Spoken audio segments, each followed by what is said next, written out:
Welcome everybody back to my Let's Read Homestuck series. My name is Brodemus. I have a camera. What's up, Linda? How you doing? I was looking around, rummaging through some stuff, looking for some other things, and I came across this little guy that I bought. Oh, when did I get this? Fuck, it was a long time ago. I think it might have been 2014, 2015? The little bastard still works. Yeah, we got a camera now. That is old as shit and looks like shit, but we have a camera. Having dinner, feeding your snails. Oh, nice. I am kind of hungry. I had about 5 hours ago now. No, 4 hours ago. Yeah, about 4 hours ago. Anyway, let's get on with it. So we're on page 4259. And let's see how far we get. So Dirk and Jane are talking. And boy, I don't remember what they're talking about. Tempting, but that rain check will have to stay unendorsed for now. Little Seb is beginning to act out, and I must put his fidgetiness to constructive use. Cool. Jane, well, one more thing. I'm sure you must be aware by now that you'll be the leader of our group, as you will be the first to enter the session. No? This is news to me. I never gathered that team leader was a thing for this game. Trust me, it's a thing. Are you sure? I have my doubts. I believe as a group we will have the temerity, that's a word, to succeed without my having to order people around like an insufferable bossy pants. That's why you're our leader, Jane. Optimism through stalwart skepticism isn't effect not everyone is plucky enough to be graced with. That's stupid. Yeah, I know. You're not our leader. You're our friend, right? Precisely. There's a big difference. And statements like that are also why you're our leader. But only in name and in spirit, less so functionally. If it puts your mind at ease, I'll be the one pulling the strings here. Oh, yes? Then this whole affair will be of one D. Strider's grand productions in puppetry? I will be the unseen hand whose nimble digits are behind every subtle twitch in our session's bulbous foam ass. At least those gyrations are happening by the volition of its own quivering absorbent proboscis.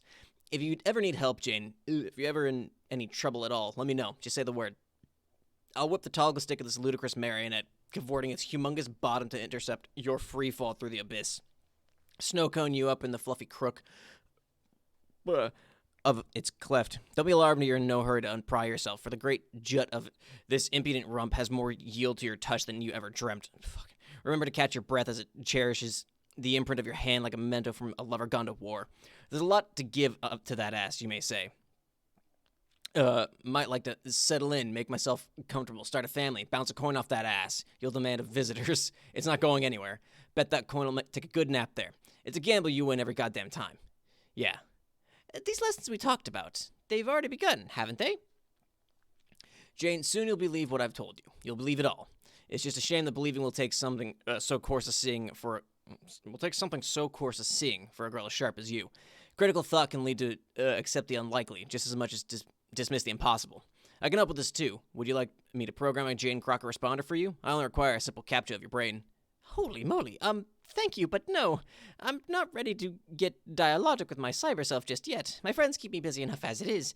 Speaking of which, I really need to go. I know you love to talk my ear off, and it's always a treat, but let's catch up later after the game starts, okay? And if I do need your help, I promise I'll take you up on your offer. I made several. Which one? The one where you briefly, where you, hopefully not literally, offered to catch me in the crevice of a big, squishy butt. Gotta go. Gutsy Gumshoe ceased bothering to May as testified. Jane, command Sebastian to lift fridge. Spoilerness. With epilogues. Arnold, Jane, and Dirk.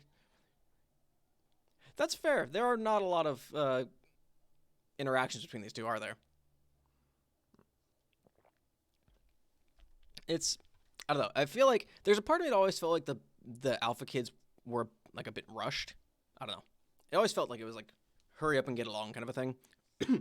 You order dear, sweet little Sebastian to put his fidgetiness to constructive use. He is eager to assist and lifts the appliance with ease. He finds a note taped underneath the fridge. It seems to be addressed to you. Read note. Daughter, if you are reading this, it means you are strong enough to lift the fridge. You have truly become a mature, powerful woman. I have never been more proud. Now be a good girl, put the fridge down, and stay inside. Fat chance, Dad, this bird's gotta fly. Uh-oh, little Seb's acting out again. His legs are getting fidgety and bothersome. Better tell him to put the fridge down gently before he causes more damage. Tell Seb to put the fridge down. There it goes. Oh. Jane, throw down your hat in disgust. Both the prior investment with the beta kids and the fact that we couldn't dedicate another. Actually, these kids probably. Yeah, I think that's probably it, honestly. Puff. Oh, that's a good thumbnail. Let's see. Boy, it takes me all in my D&D folder. How about that? Jane, level up. You've been climbing your echelon ladder very gradually for various minor accomplishments here and there since you were 13. That was such a sweet textbook hat puff, it earned you just enough to clear the next rung. Fedora fledgling. Nice going. Hat, level up. Dirk body pillow begs to differ. What's up, guy? How you doing?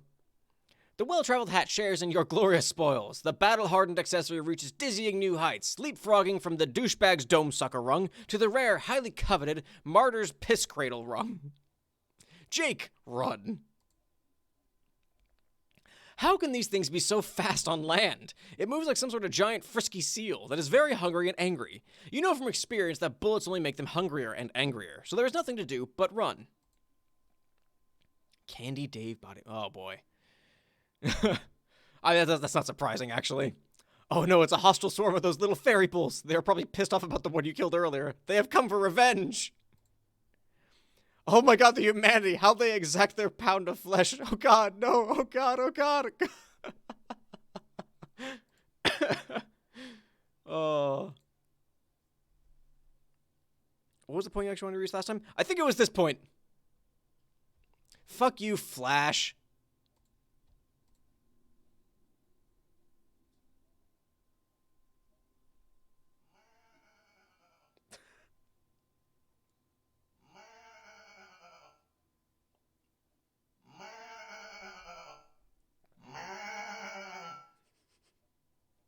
Yeah, I wanted to reach the bleat ironically.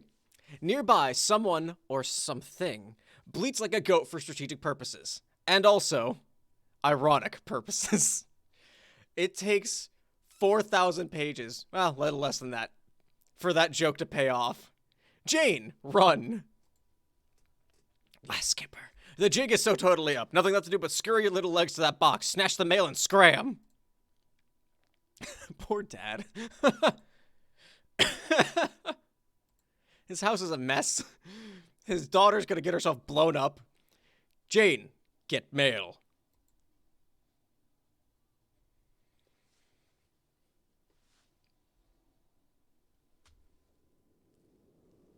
Outside, you're gonna see me yawning. Homestuck. Boy, those wind chimes have a different meaning now.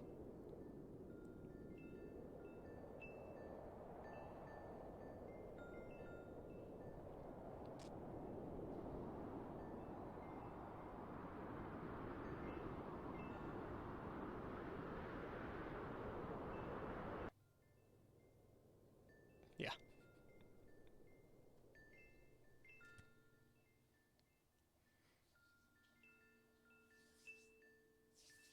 There it is. F.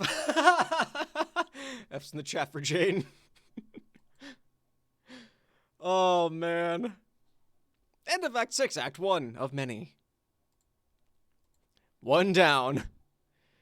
No, not kids. I mean these curtain dealies. I still need to set up, what, like another 5 of these rigs? God damn it. I hope I don't run out of green curtain cloth. Shit is expensive. So, what about all those other kids? Huh? Who? Oh yeah, those people. Aren't they all dead? No, not quite. Oh god, you're right. There's still a few characters I haven't killed yet. I almost forgot about them. I was planning on totally messing with them in the short window of time they're in the same universe as me. Hopefully it isn't too late. Wait, why am I even laughing? This is a completely inappropriate reaction. Besides, I'm a tin can. Robots don't have feelings. The Hussie bot pick. Yeah, this thing coming back. Oh, There's a lot going on for it to be a good thumbnail, in my opinion. I don't like things to be too busy. Colorful, yes. Too busy? A little bit. Hussiebot, check time. Nanoseconds. Let's see, they should be traveling near the speed of light across a distance of 1 yard, giving them about 3 nanoseconds before they crash through the other wall, which means I have about... Holy shit, I'm almost out of time to fuck up the story. Who would have thought nanoseconds could fly by so fast? Hurry!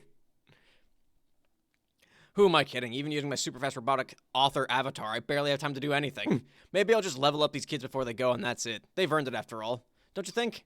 John, level up. Revenge of Dr. Ragnarok. You produce your most spirited lad scramble yet and hop up to the next god tier, achieving the illustrious Revenge of Dr. Ragnarok. All of your vitals go completely bonkers. Your man grid is off the charts. You're embarrassed for us to even know what it is. It's that gaudy. Jade, level up. Sayonara, Kansas. You put forth your best last scamper of all time and clear another sweet god tier, the nigh unattainable Sayonara, Kansas.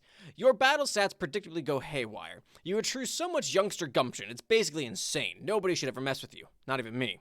John and Jade reap spoils. You don't get boon dollars anymore. That shit is for babies now.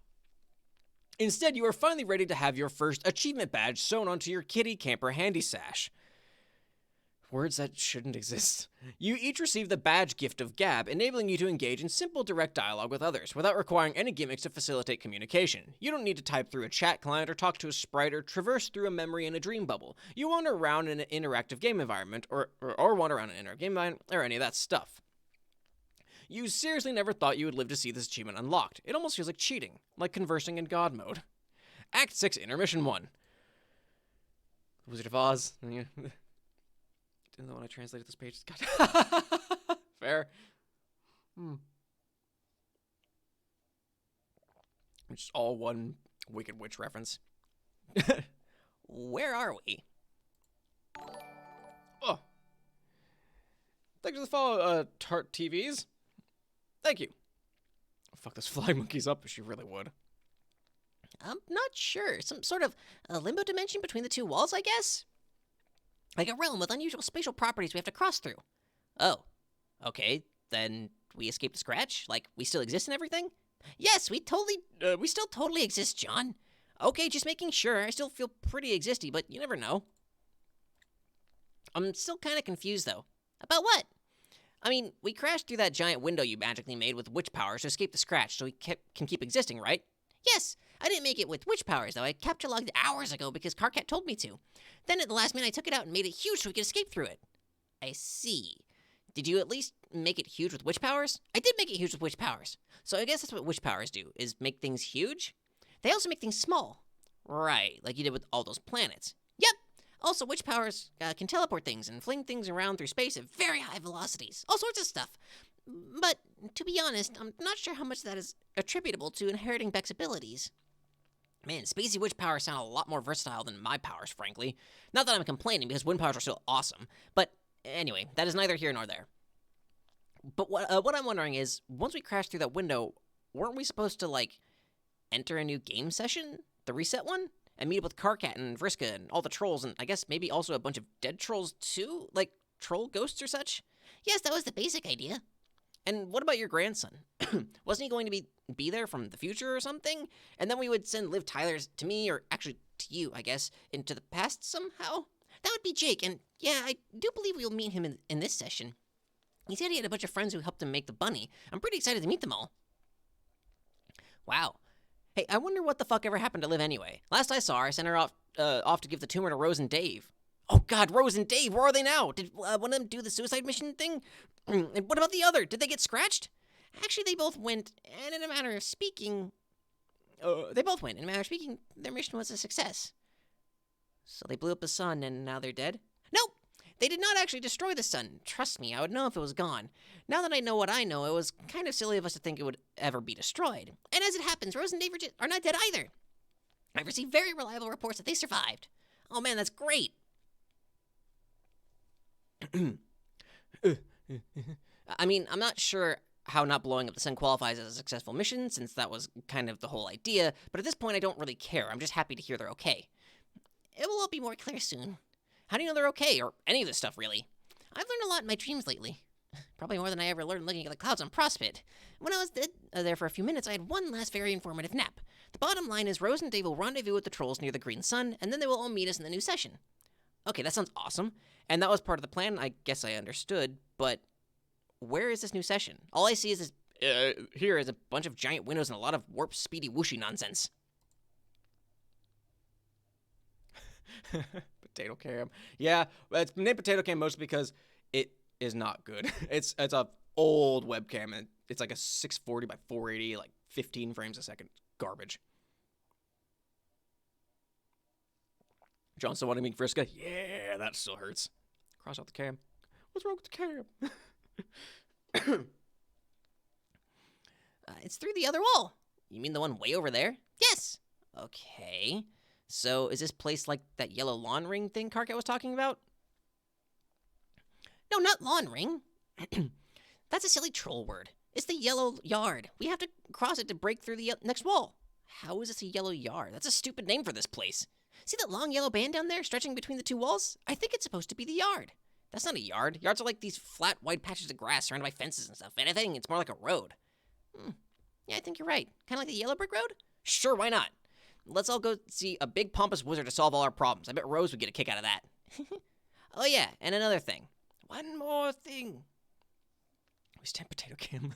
Ugh, it's the new trash tent. Potato Cam. True poetry. Potato Cam. Hey Rice, how you doing?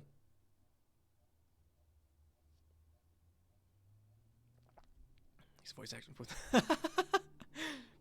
That's just all Pester Quest was. Just, you're watching a past me read through it. Now you just get to watch it live and in person, kind of.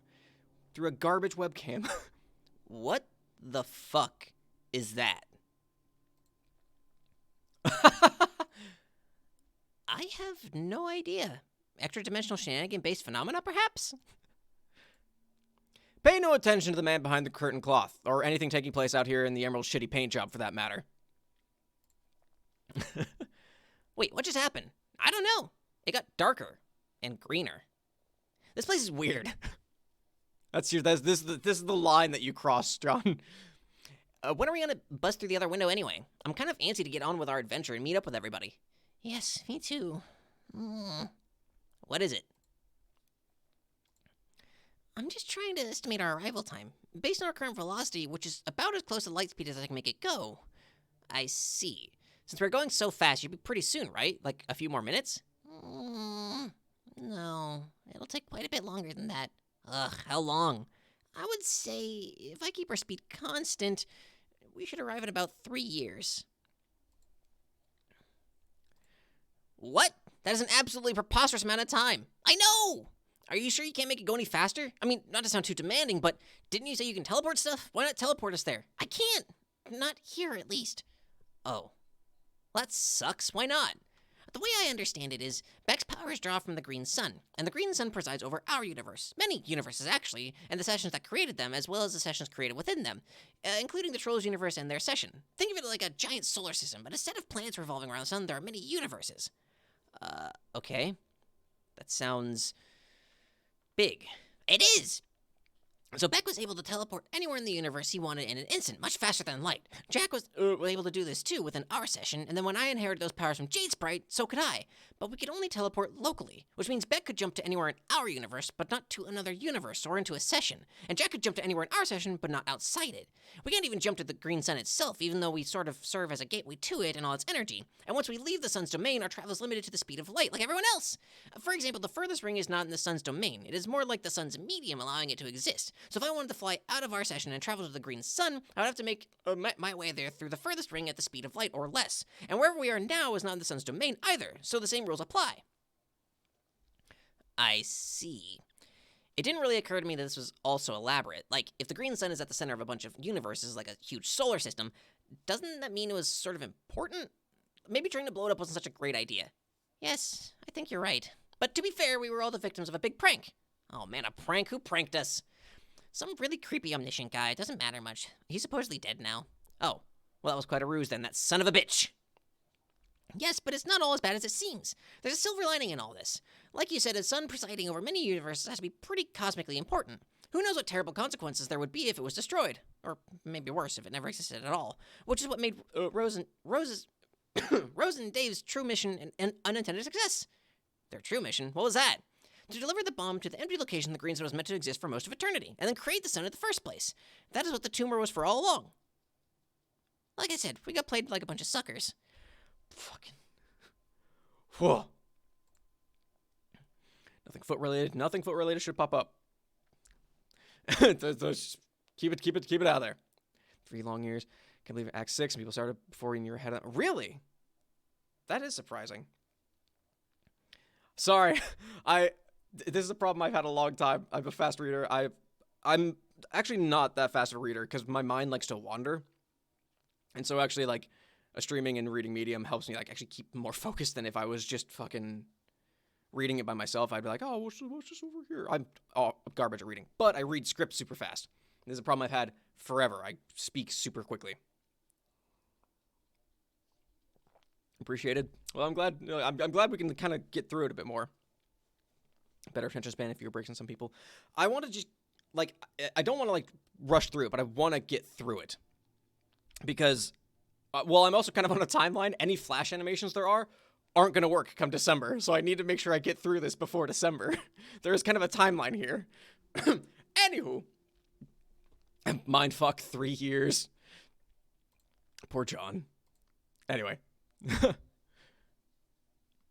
Oh, the frog. Look at that. PM!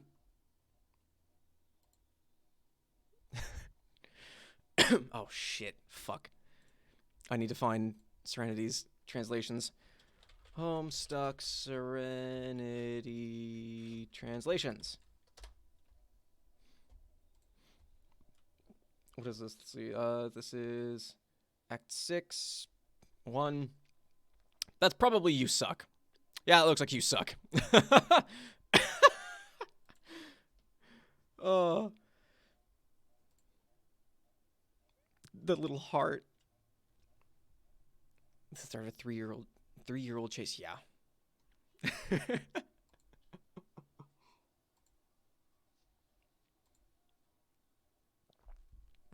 The spade. There he goes. Coward. Abscond. Serenity. Actual ellipses. Please. Help him.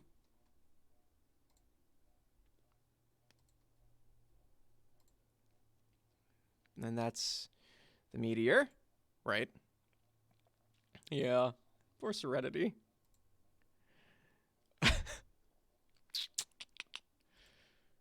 Oh. Look at that. There they all be. Crying Karkat, I know. He's having a rough time.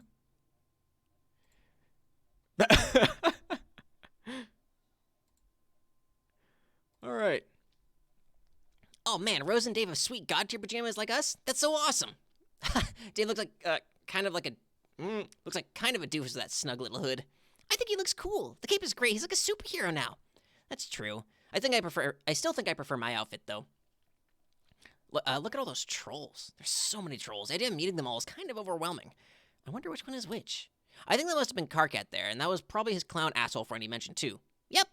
And that was definitely Terezi with the fancy glasses. Not sure about the others. I wonder if Vriska was there.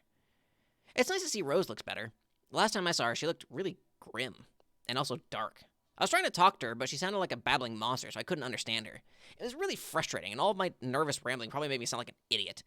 And then when I woke up later, she was dead. Did you know that I had to kiss her to make her come back to life? Yes, it's true. It's kind of weird kissing a dead body, but I didn't mind. I didn't mind, he says. How did you feel about it when you kissed Dave when he died?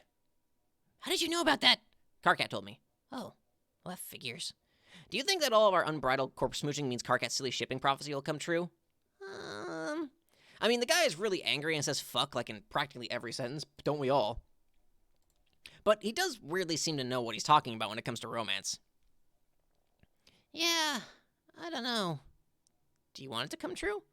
Man, I don't know, do you? Indeed. I think I missed him already. We've only been here for a few minutes. Yeah, there's a lot I want to tell them about, and a lot I want to ask them. Well, you could ask him now if you want. Really? I was making an eye cow face. Oh.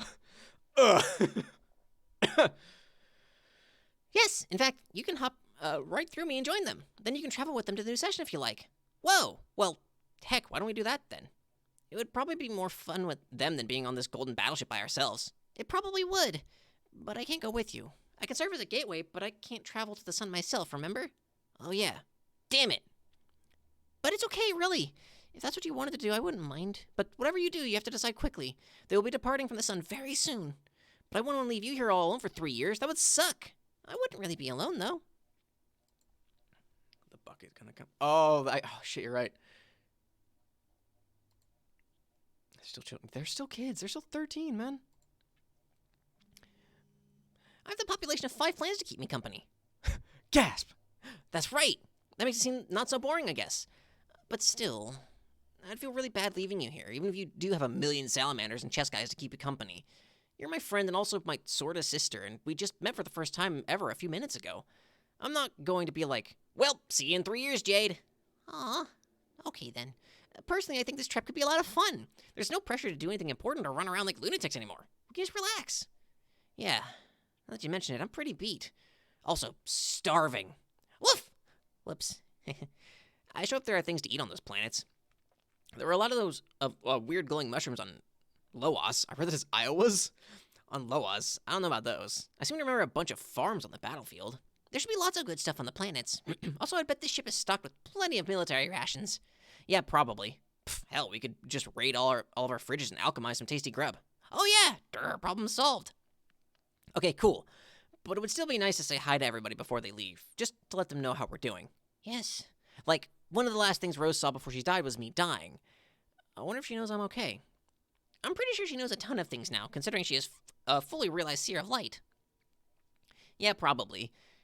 Maybe I'll just hop over real fast and give Karkat a fist bump and give Dave a hard time about his hella tight little hood and then hop back. I'm sure that'd be hilarious. But if you go, I don't think I can bring you back. I can't bring anyone or anything to here from there. Oh man, really? As far as I know, if there's a way, I haven't figured it out yet. I'm still kind of new to this omnipotence thing after all.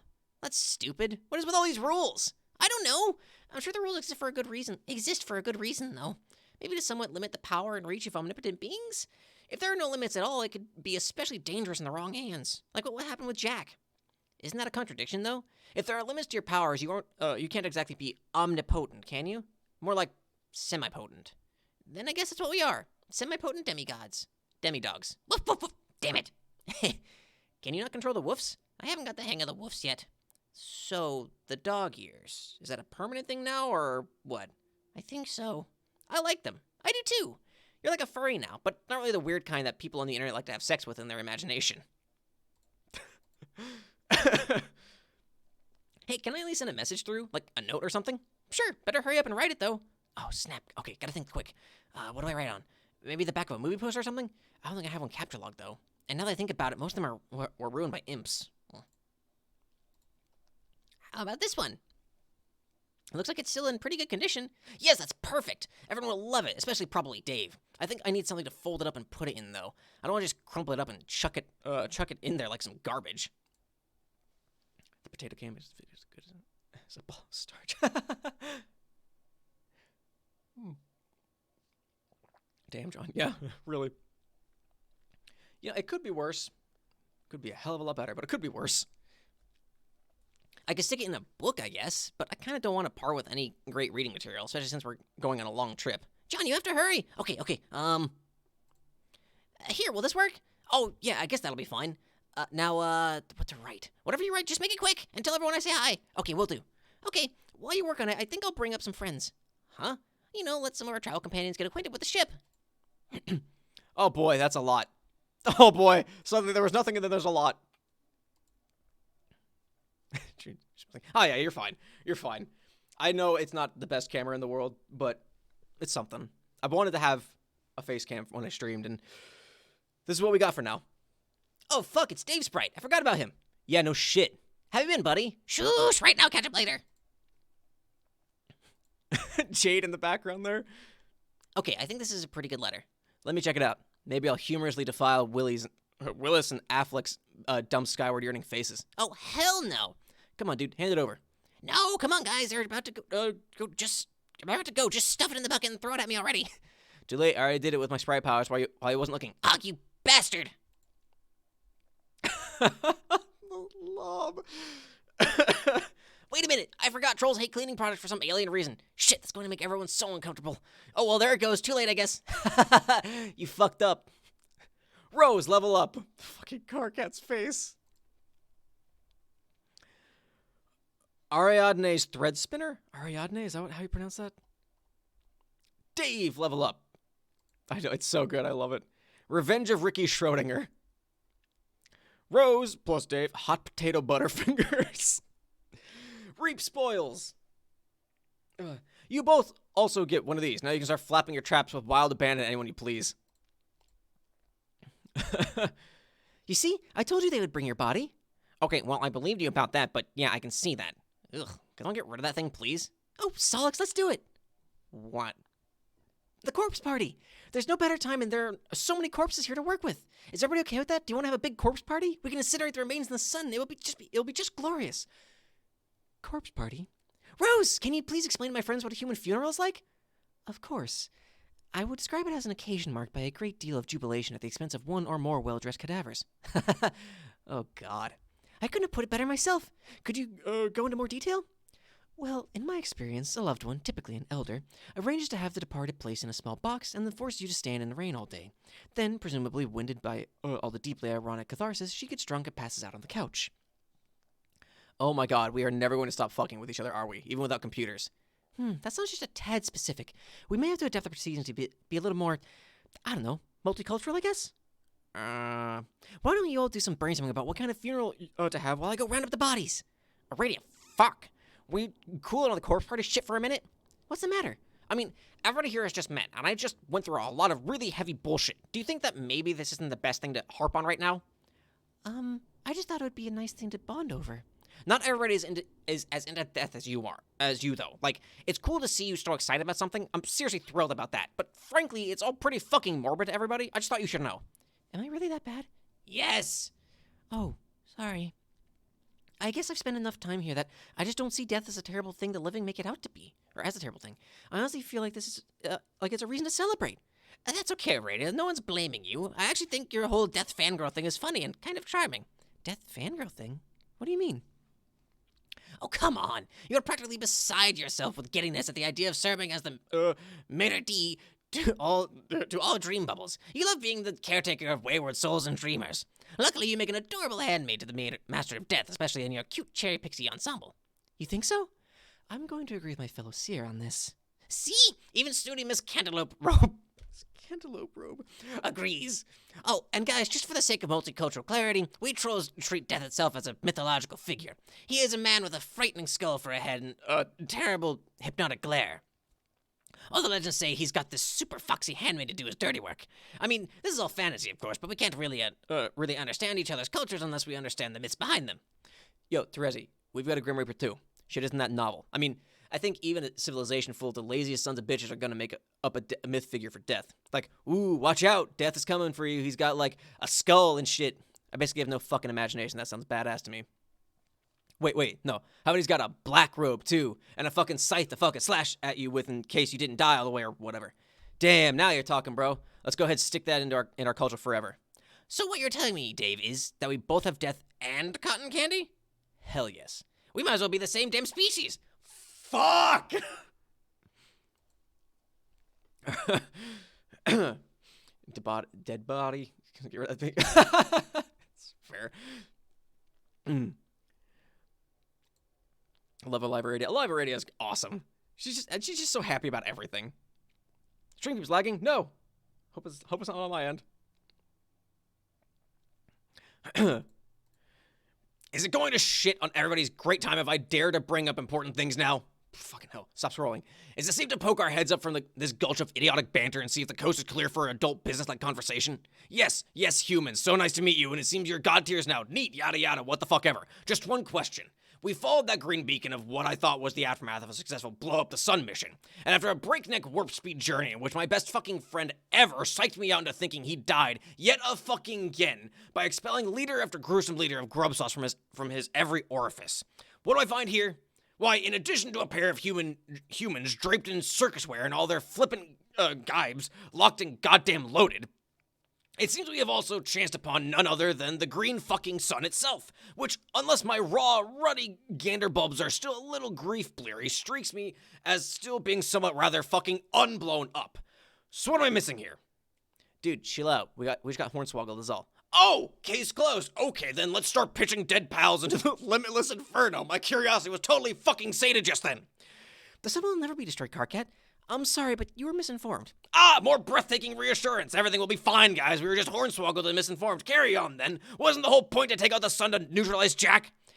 It shouldn't be a problem. Oh no, then what's the plan now? It's simple. We regroup and then defeat him in person. And here I thought the new plan was going to be something incredibly stupid and suicidal. Did I say oh yet? Because that sounds like because that's the sound I make when I'm fucking relieved.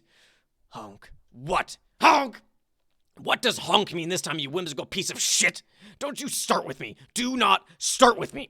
I will get you in a headlock so tight it will be a miracle if people don't mistake our tussle for an ill-conceived ventriloquist act. I will shoot you again, so help me God. I will shoot your clown ass to Shanga bullshit law and back, and fill your ear with my white-hot pale bro spittle. I am full and fucking well prepared to get conciliatory with you again if you so much as pass gas murderously. Do you understand? Is that what you want? Do I need to calm your fago-sticky, tent-squatting shit down again? Nah, brother. I was just about to all say for you to try and get your settled down on, maybe. Man, what the hell even happened on this meteor anyway? Actually, don't even tell me. Okay, yeah. I guess you're right. No, you're right. I should relax and breathe. I mean, what are Moiros for, right? This is how it works. I stop you from killing everybody, then you return the favor and calm me down and just breathe like this. Fuck, that sun is bright. Call me crazy, but it's kind of hard to relax within a stone's throw from, I guess only the biggest fucking star any mortal has ever laid eyes on. Actually, I was just thinking, it's nice to get a little sun after so long. Sure, that's all well and good for you, but I mean, can this be healthy? Aren't we going to get burned or have our retinas scorched by looking at it? Oh god, I think I'm having a panic attack. Carcat, you're embarrassing us in front of the humans. Fuck you, I can't breathe. It's so bright, I need sunglasses or something. Quick, which one of you awesome dudes has a radical pair of shades I can borrow? One moment.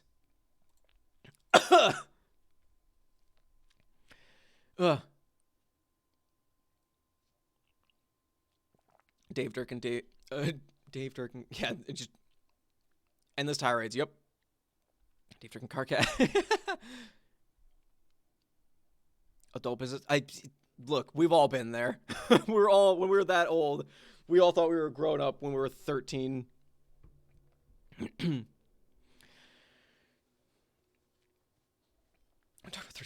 We don't talk about 13-year-old Brodemus. Are you fucking kidding me? Flail. I was joking. Get those fucking things away from me.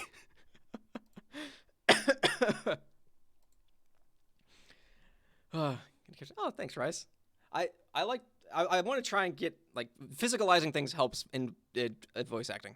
Also speaking, which I'm bad at.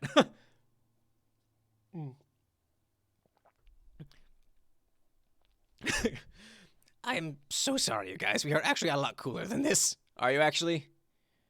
No, we are not.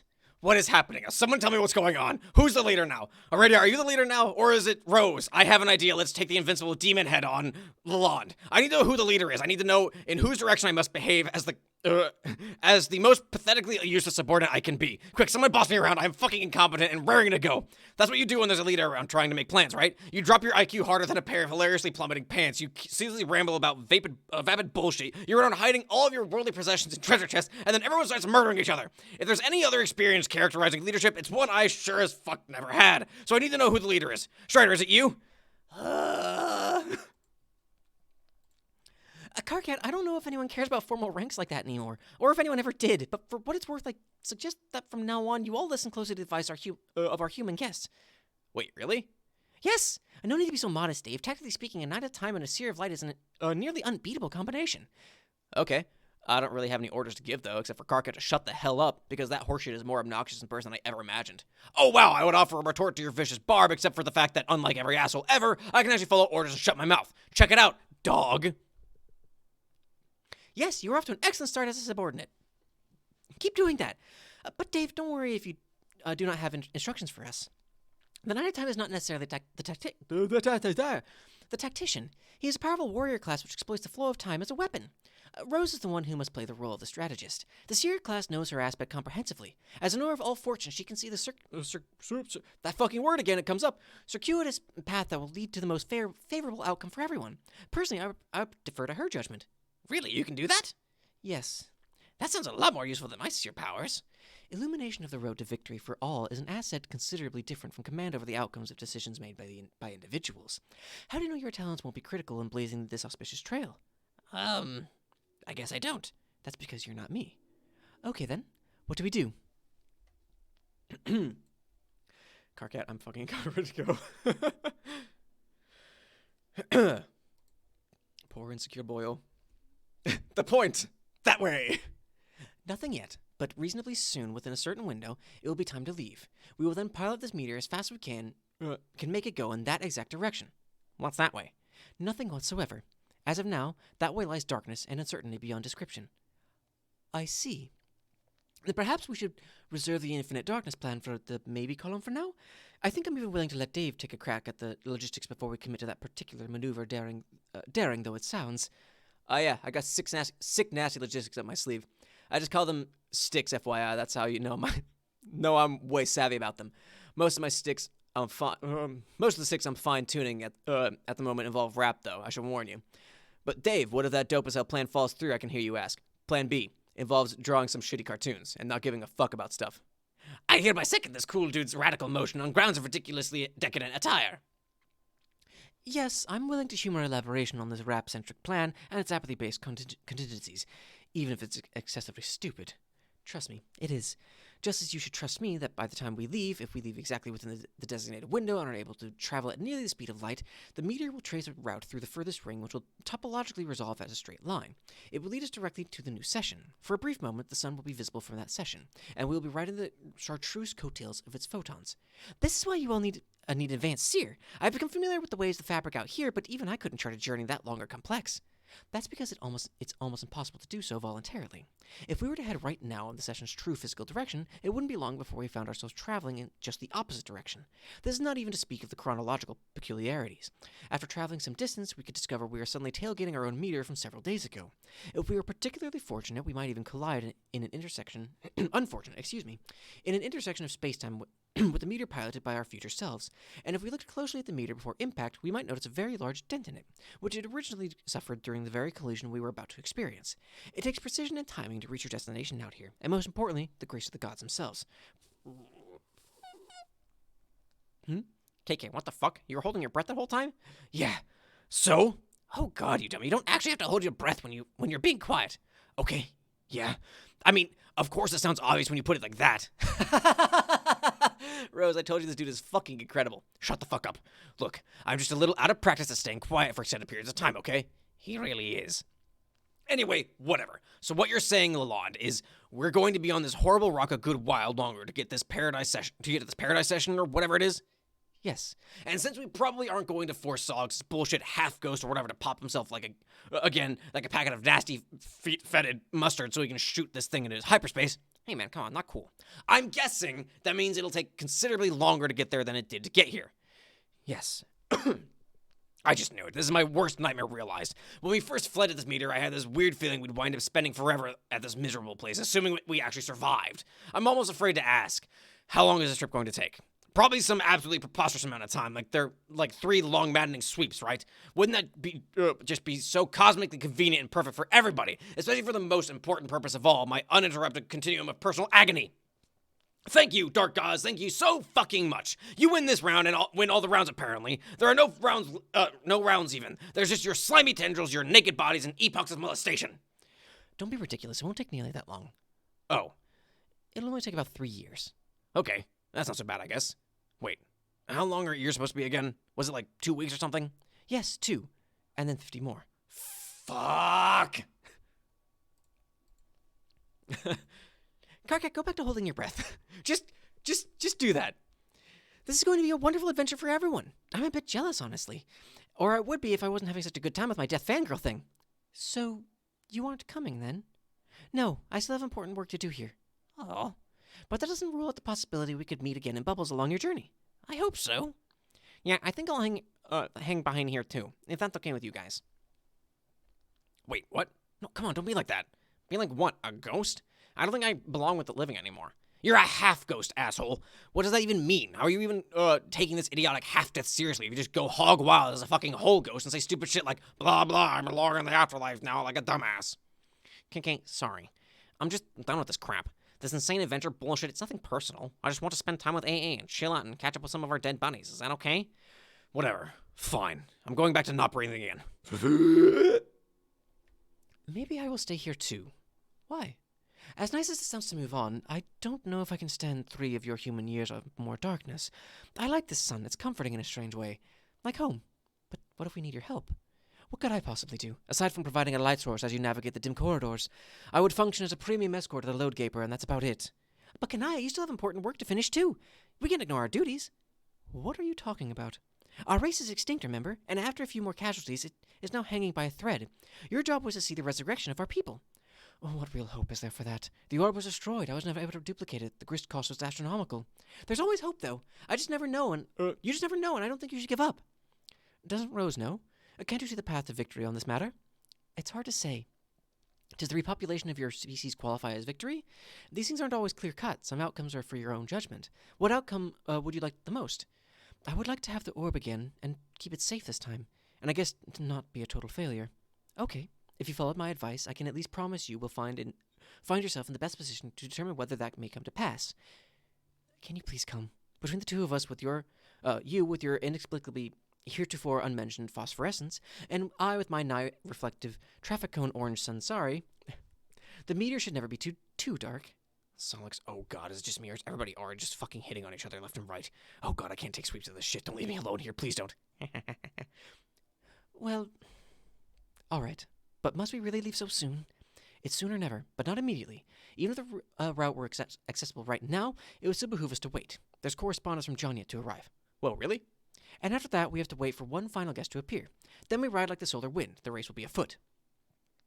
Wait, another visitor? Who? Fuck! Oh, Lord, now what? Bro, where the fuck is your body? Oh, shit. Sloppy makeout time. That's just 3 years of that. Between Karkat and everyone else. That's gonna be fucking rough. Solix, where did your body go? Hell if I know. Oh, no. Wait a minute. Wait just a fucking minute. Where's... Shit, Friska's body's gone too. Wait, she's dead too? You guys are so messed up. Where are they? Did anybody see what happened? Damn it. When the fuck will I learn to turn my back on the bodies? Hold on. Oh no, where's Gamzee? He took them. Look at the trails. Oh, fuck. No, fuck no. Fuck that corpse hoarding sack of horrible garbage. Wait, has the Juggalo troll been giving you guys fits like this or something? Like, this is a thing? Like a pattern? Nice guess, shithead. Oh, man, one of you got to sit me down and tell me what actually happened here. It all just sounds fucking amazing. In sort of the stupidest way possible. I mean, like, personal strategies notwithstanding. Yeah, he does this. He sort of collects bodies and decapitates them and stuff. Sticks them in his big science jars for some reason. I'm pretty sure he kisses them too sometimes. No, I'm not listening to shit like that. I didn't even hear that. It's like, you know how every now and then your losers will bring some random-ass dead animal back to your hive for no fucking reason? And then they'll never stop doing that no matter how much you yell? It's like that. You know what I mean? Not really. Oh, wait. Against all odds, I sort of do. Mine actually did do that once. Yes, there you go. Fucking, mine actually did do that once. Yes, there you go. When I was really young, he made this stupid leather bib for me out of a goddamn horse. For the ironies, obviously. Was that the one you mentioned had a pink heart on it? Yeah. What? It's just that with the clarity afforded by my new abilities, it occurred to me just now that the dead horse was likely the beautiful pet pony my mother gave me recently. It was crushed to death by your newborn ass. You bastard. Well, shit.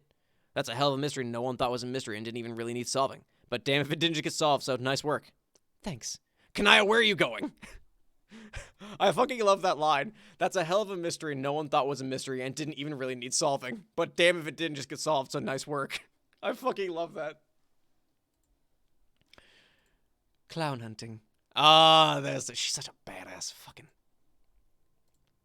Oh no. Are you sure you want to do that? I mean, who even really cares if he stole more bodies? He can have them, frankly, as long as it keeps him out of trouble. We don't need to have a fucking corpse party. Seriously, fuck that dumb idea. Alright, if you're really going to go, just be careful. No more pointless bloodshed, okay? That's an order. Wait, fuck, I'm not leader anymore. Rose, can you order her to do that? Say what I just said, really angrily, assuming you can even be angry. Wait, guys, something's happening. What the fuck is going on now? That's a good point, Linda. This is a good thumbnail opportunity. Holy fucking... Oh boy, which one? Which one?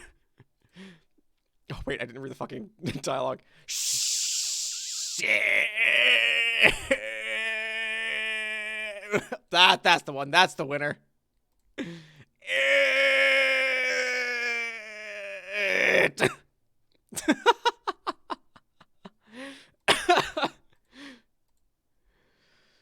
Oh. Oh. Okay, I looked away for a second. Backing up slowly into its atmosphere. Beep, beep, beep. Oh my fucking...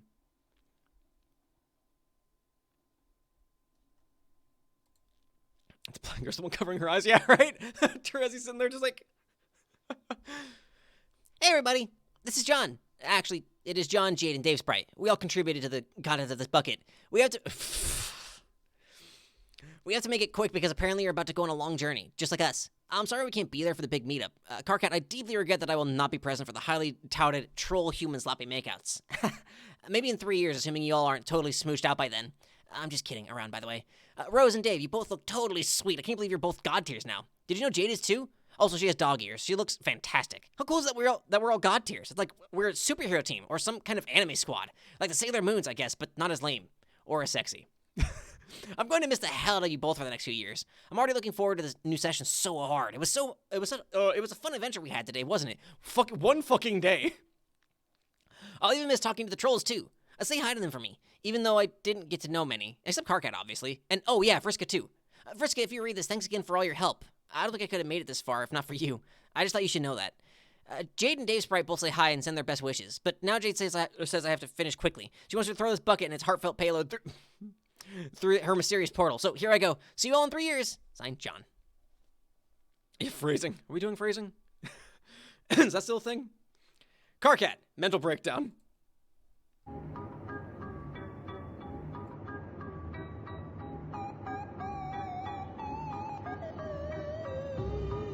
The fucking eyebrow waggle.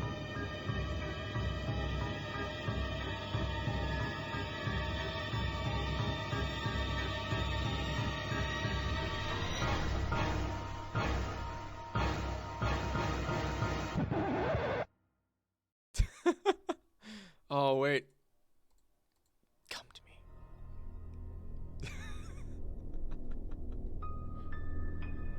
That was the plan. Give you a boner.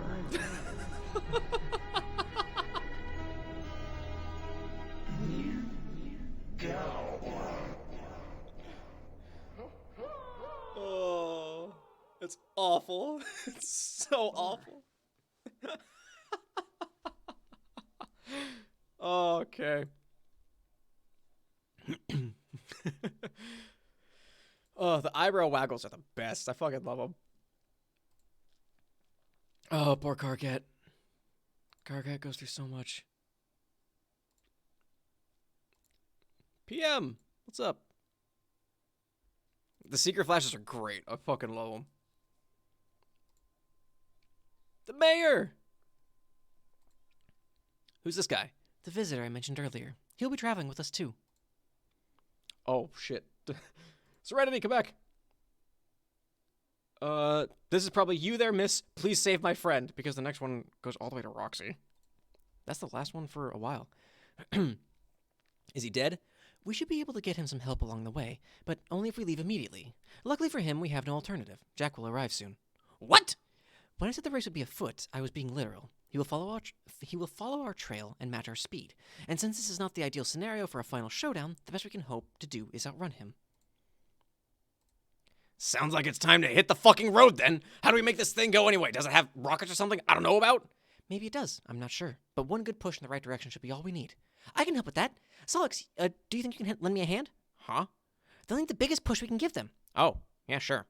What, so just one push is going to last 3 years, let alone outrun Jack? Bullshit. Calm down, KK. Should be fine. You won't slow down. How the fuck do you know that? Troll Isaac Newton told him. Okay, whatever. Let's just get on with it. In the meantime, we should set up some sort of checkpoint perimeter around the dead mayor guy, just so Gamzee doesn't try to hoard his body or chop off his head. What is he the mayor of anyway? He kind of looks like he just made that sash himself. He's the duly elected mayor of the Fruity Rumpus Asshole Factory, and he just cut the ribbon to a brand new museum full of priceless shut the fuck up. Okay, you guys can keep arguing like if you like, but I'm going to send you on your way now. Then after you leave, I should be able to buy you a little more time. How's that? When Jack comes, I'll slow him down for a while. It won't be for very long, but it's the best I can do. That should help us greatly. Thank you, Aradia. You're welcome. Are you ready, Solix? Oh, man. These two badasses. There they go. What a fucking wild story this is. Scene. End of Act 6, Intermission 1. I guess it's sound. I keep calling it scene, but I know that S is supposed to stand for sound.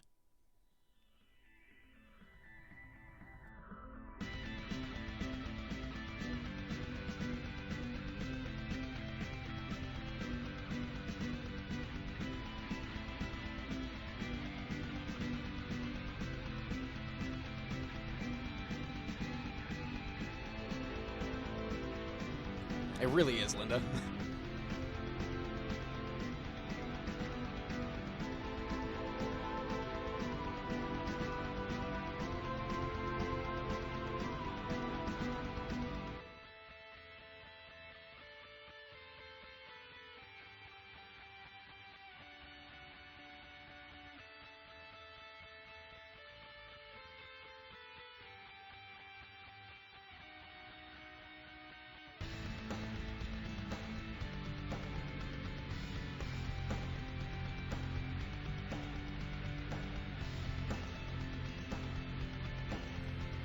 It's him! It's Dirk! Kick their asses.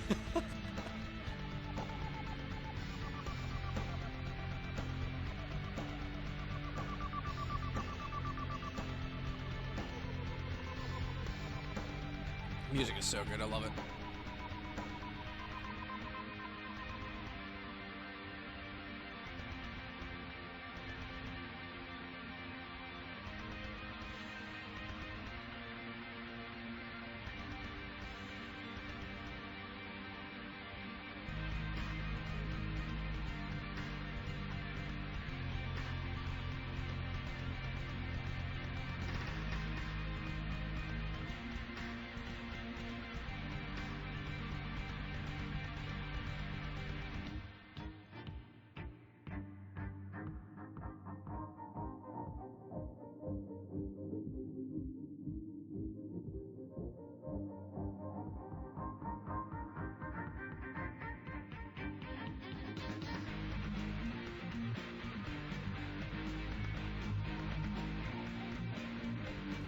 Fucking skylighters.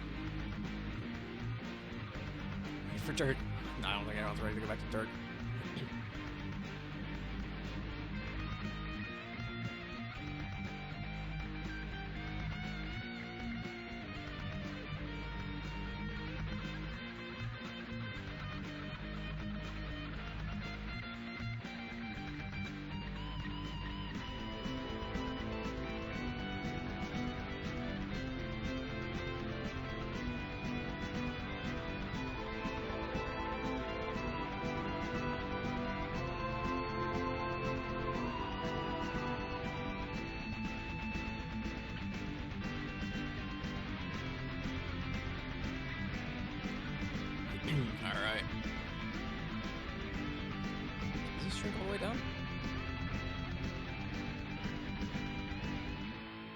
show it too.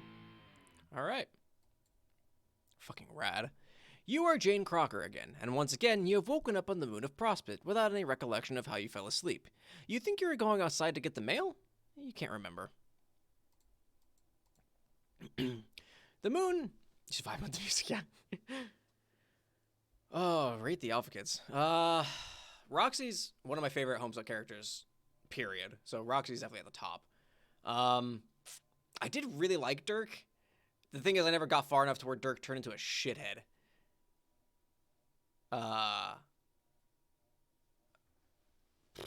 Honestly, it's probably Roxy, Dirk, Jane, and Jake. Yeah. The moon is presently eclipsing Skya. From your fanciful dream room atop your golden tower, you have seen many remarkable things in the clouds, things which you cannot explain. But against all better judgment, you have a feeling that what you are fondly regarding could very well be some sort of miracle. Miracles. The miracle of a new beginning. The shithead in the epilogues. Yeah, that's fair. Because like, as far as I got, he was just kind of standoffish. I always thought he was kind of cool. Also, fucking... this came out at a time when I myself was into friendship as magic. So that was a checkbox for me. I couldn't defend it. That's fair. I'm excited to see what the turn is. Greet! Oh, no. The stabbing. Dead. Another coffin clogger bites the dust. Wow, that was fast. 2 down, 2 to go. Jane, be Jack Noir. Jane is too dead at the moment to be Jack Noir. Jack Noir just bees himself instead. Get watch. Okay, you're redeemed by the end of Homestuck, then he pulls off that thing. Well, I mean, that's kind of because the writers changed, wasn't it? Like, I won't say like it completely the new team made that choice, but it's kind of like the shift went from Hussie to a different team, and they took Dirk in a different direction. I don't know. Get this shit out of the way. You're a busy bureaucrat. The clock is ticking and time is dead, kids. Check time. The moment rapidly approaches. You're gonna show these alabaster sons of bitches how a Cold War is done. You can't wait to read it in their papers. The maid is dead. Our life is pathetic, blah, blah, blah. Or some such monotone drivel overheard during one of their pointless, weepy cadaver parades. There will be no mistaking it this time. No servant will discover the body and inform the queen that Prospect's remaining hero passed in her sleep, peacefully and mysteriously.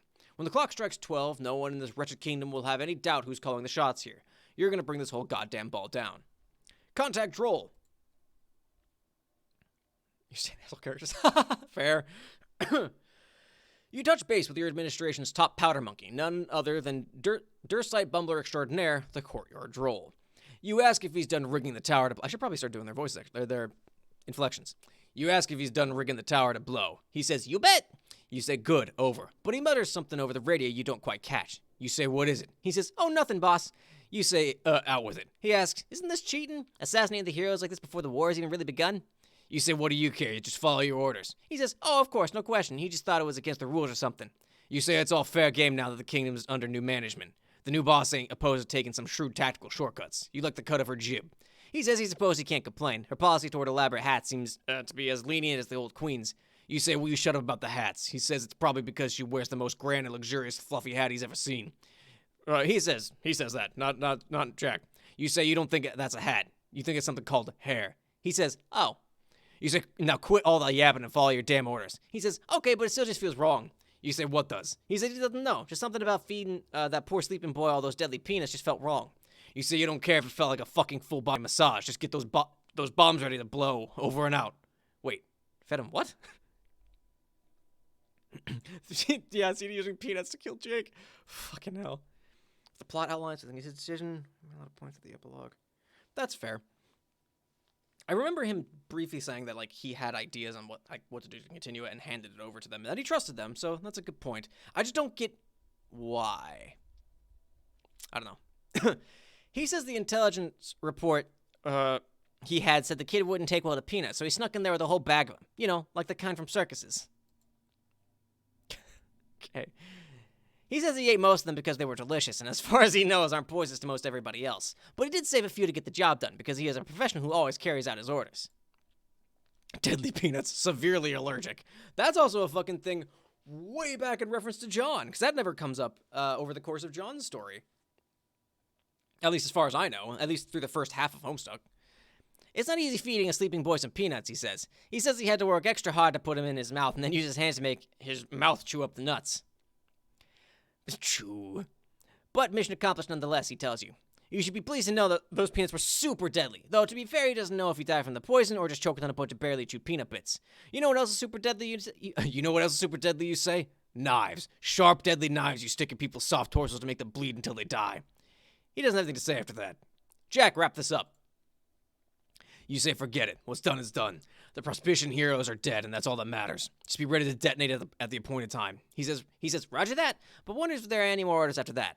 He asks, what about the other two? The ones on our moon? And most importantly, is there any particular snack that is poisonous to them? You say forget about those two. They're much trickier to deal with. You've got the dignitary working on it now. You'll get a report from him soon when you return. You wouldn't have even bothered leaving in the first place, but you wanted to make the trip personally and stick it to all these self-righteous sky-bathing goody two-shoes yourself. Hang on, something's happening here. You gotta go. Inspect torso.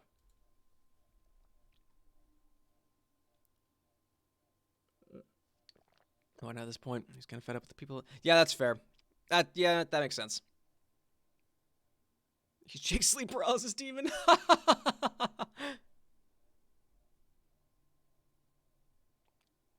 He was always done, but this time apparently went okay. That's fair. This can't be good. You better hit the road and blow this joint before the dead broad does some sort of lifey thing. Hit road, blow joint.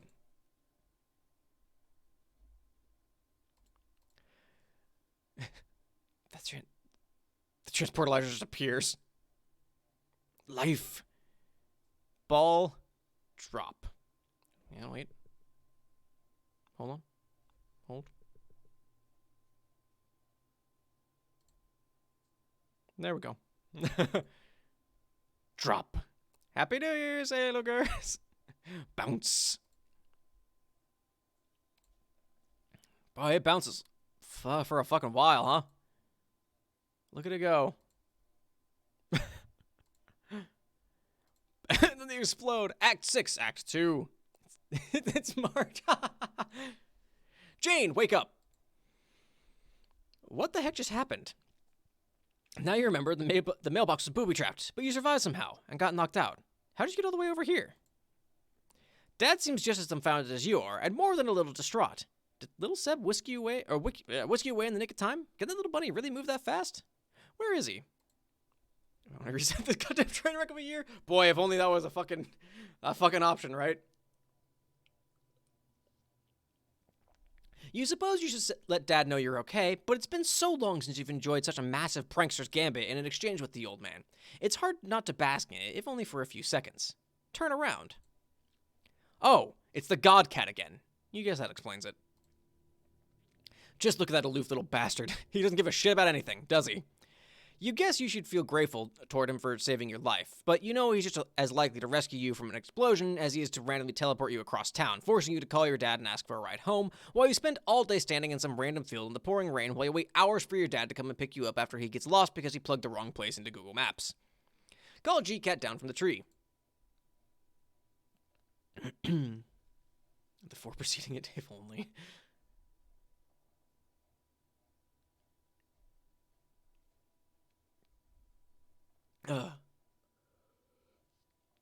There's a part of me that wishes I was able to read these on New Year's just so I could get to those pages, because it would be really funny, and I appreciate it, lookers, constantly reminding me. Pass the next shit 4 years. Even if you were inclined to do that, he wouldn't respond to that name. You're pretty sure he doesn't have a name. You and your friends just call him by G-Cat for lack of anything else to call him. Everybody has opinions, but nobody can agree on a good name. You think he probably doesn't want a name. He's just a feisty stray who likes to meddle with your life, then vanish for weeks at a time. Uh-oh, looks like the jig is up. Yet again. Is the jig ever anywhere but up? That's what you want to know. You feel bad about leaving him in suspense for even a moment. Your gambit gets totally rocked by a guilty conscience. He tells you to get inside this instant. Return to room. You get inside... Thump. You get inside this instant and march back up to your bedroom. Dad didn't say as much, but it's a safe bet you are now perma-grounded for life. You hear a loud thump just outside your door. Contact BFFC. As long as you just got done paying the piper, you might as well just... Fucking hell, I can't fucking read. You might as well get busy eating all this goddamn crow. Oh, so much of the stuff is gathered on your plate. She appears to be online now. It looks like she sent you the hacked file while you were away. Gutsy Gumshoe began bothering Tipsy Nostalgic at 1:11. Hey, Rolol? Oops, sorry. Was having important chats. Oh, with whom? With yet another ineligible fucking bachelor. Who else I have to talk to? Yeah, which one, precisely? Diastrai. Insufferable prick fucking extra dinner. Wow. Extra dinner. Yum. If the chats and surplus dinners were truly important, I wouldn't want to interrupt. Of course not. Just the usual BS. Chats with you will always get precedence anyways. Unless this is more of you giving me shit about not believing me on all my sick true facts. Actually, that's what I wanted to talk to you about. I see. Go on. You see, I was just the target of another assassination attempt. Fuck. Two, in fact. One here in the real world as I attempted to retrieve the mail. Luckily, it was thwarted by a certain cat who shall remain nameless. Oh, man, God, cat. Good. No, wait. God was right. Fuck it, both spellings are true. But in the process of being rescued from the explosion, I was knocked unconscious. And in my dream, there was another assassination attempt. This one, I believe, was successful. Oh. I'm becoming convinced that our dream selves are being picked off by violent hooligans. Shit, hooligaginas. Yes, but I think you mean Batterwitch thugs. Perhaps. The one who accosted me was a knife-wielding lunatic, and it's reasonable to deduce the same forces were responsible for Jake's death on Prospect as well. It looks like we're in the clutches of an actual caper, a real-life mystery, which under different circumstances should be quite exciting. But the truth is, I think we are all in great danger. Well, fuck. I guess it's time to take this shit up to red alert, to where it's been for like fucking ever, Gene. Yeah, that wasn't all. There was to the dream. Shortly before I was stabbed, I had a rather long gander at Skya. A gander, you say? Yes. How good a gander? I would say a pretty substantial gander. Okay, and during this totally massive gander, you snagged... What did you see? I saw things in the clouds. I was getting more like Terezi. Things? Yes, things. What things? Things happening in the future, I think. Many events pertaining to us, all of us, and other people I didn't recognize. It was a bit overwhelming. It made me feel small, insignificant, relative to whatever it is we're about to involve ourselves in. And honestly, it made me feel pretty foolish, too. Foolish? Why foofish? I began to wonder why I had ever had the audacity to think I know much of anything about the world we live in, or the journey we're about to take, or to think I could ever rule anything out. I have a feeling that whatever I saw, it means you've been telling the truth all along, about everything. And I'm starting to feel like a complete idiot for doubting you. Oh, man. I've been one great big horse's caboose, and I think you're owed an apology. Do you think you can forgive me? Jane, damn, you're making me feel like shit here. Why? No reason, just, hey, did you deal the game file I sent yet? I did, and at this point I guess I have no choice but to use it. I guess you were a step ahead of me yet again. Why? Because the one in the mail detonated in my most recent assassination attempt. What? Oh, fuck those hacks.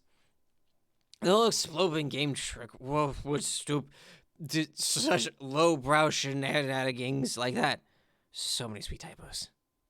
That wish just makes me fucking furious sometimes. The tactic was quite understanded, yes. Yeah. So, what were we talking about again? Sorry, I'm just worked up over it. I don't blame you. Where we were, by my estimation, was a place wherein I was about to awkwardly attempt to swallow a helping of humble pie. Swallow a helping of humble... How about that? Fuck it. To somehow make it up to you for my years of stubborn mistrust. Hey, Jane, wasn't that bunch of split infinitives? Split. To awkwardly attempt to somehow make it up. Oh! Well, so busted. Oh, gosh, what a doofus. You see, I clearly don't have all the answers. I really had some nerve challenging anyone, or practically any subject.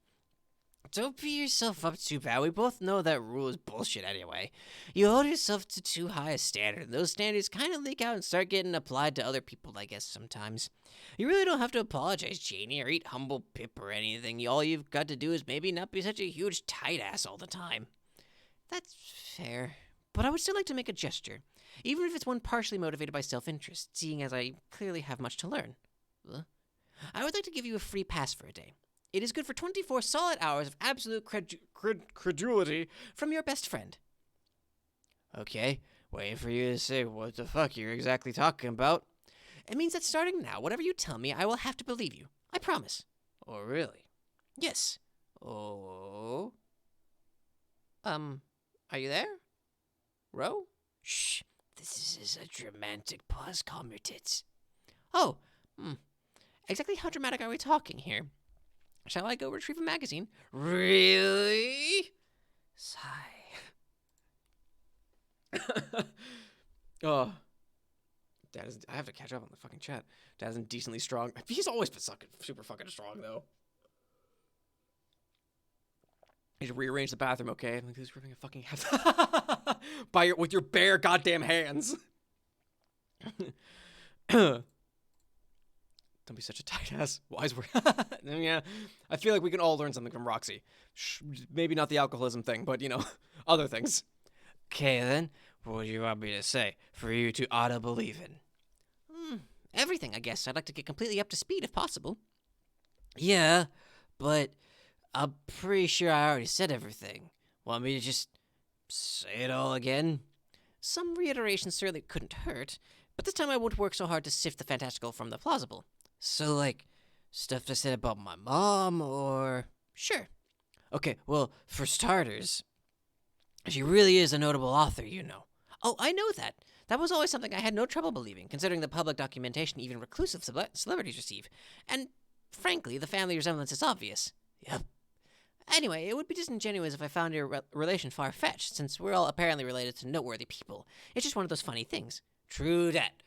Then, what else can I talk about? Like her occult magics and stuff? Because I don't know a whole lot about the magics, besides the fact that they're all real as shit can get. Maybe we should start at the very beginning. Okay, but the beginning was a heck of a long time ago. Do you remember around when we first started talking? Why? And you claim you were the one making my pumpkins disappear. Yeah. You later proceeded to try to prove to me that what you were saying was true, but none of your attempts thereafter would ever bear any fruit. Pardon the pun. Okay, but it ain't pardon because the pumpkin ain't even a fruit. It's a big orange porch thing for Halloween numbnuts. Yes, I know what pumpkins are. It was a joke, silly. What I'm trying to say is, in thinking back to those days, when you couldn't verify your claims, it made me think the whole thing was a big ruse. And I think this unfortunately began a pattern of mistrust. It was always hard to rule out the possibility that you could be joking about other things as well. Yeah, but it's not my fault I didn't appear... what the fuck? It's not my fault. I mean, a purification tech is notoriously unreliable. Remember, explain this. I can't always purify stuff from you anytime I want. I can only take stuff I'm allowed to, which is pretty much random. Like stuff that by taking I'd be messing up the timeline, because that stuff is supposed to be there and serve some funkatin it hasn't served yet.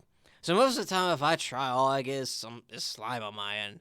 But pumpkins, for some reason, are a little easier to take. I don't know why. Like they are specifically and arbitrarily unhinged from space-time. It's spooko. Key. I couldn't begin to explain the science behind such a technology either, but I guess the important thing is regardless of how or why it works, this is a story you continue to stand by? That is, you are still taking credit for the mysterious disappearance of all those pumpkins I grew years ago? F yeah, I so gunked your guards, Jane. Did you gank them when my gourd was down? Yes, I did exactly that. Snatched your patch, sucker. Very well, then I believe that is what happened. That's all I'm trying to say here. So, okay. You believe that. Now what? Now, nothing, really. You may continue to tell me anything you would like with the confidence that I won't doubt you. So, by all means, go ahead. Okay, got it. So, Jane, what's it feel like to get stabbed by a bad guy? Oh, come on. Huh. That is a question. Yes, so? It's not any sort of revelation or statement for me to take at face value. Dad, burn it, this isn't that difficult. And for the record, it's not great. Well, it's not. Getting stabbed by a bad guy, it isn't all that peachy. Yeah, I bet. Must have sucked. Or dream sucked, okay. So, you're not in the mood to tell me things? No, I am. I'm psyched about you wanting to believe me and all, but part of me still feels like I should prove it. Like I tried to once. It was just frustrating. I mean, I'm a scientist. I should be able to prove my shit. Like, subject my claims to the fucking madrigogs. Madrigogs? Mad riggers. You know what I mean? Yeah, I understand. I mean, trust between friends is sweet and everything, but I don't know if I want to be the recipient of like a buttload of pity believins. It's not about pity. It's more like a gesture of I'm trying to make. Or maybe that's not quite right. It has more to do with setting things right for myself than making it up to you. Does that make sense? Shoot, I'm doing a terrible job of explaining this. Patiently sips beverage. The bottom line is I want to believe the things you say now. That's all you need to know. Okay, that's good. I want that too, but I still want to prove it regardlessly. Shudders uncontrollably at word usage. Oops, sorry. Still want to prove it regardlessly. All fixed tight as fuck. So, you down for one last try? Sure. Okay, let's get busy. What you want to see me disappearify? Jane, look around. Roxy's too I love Roxy. Like I said, Roxy's one of my favorite characters in the entirety of the comic, so.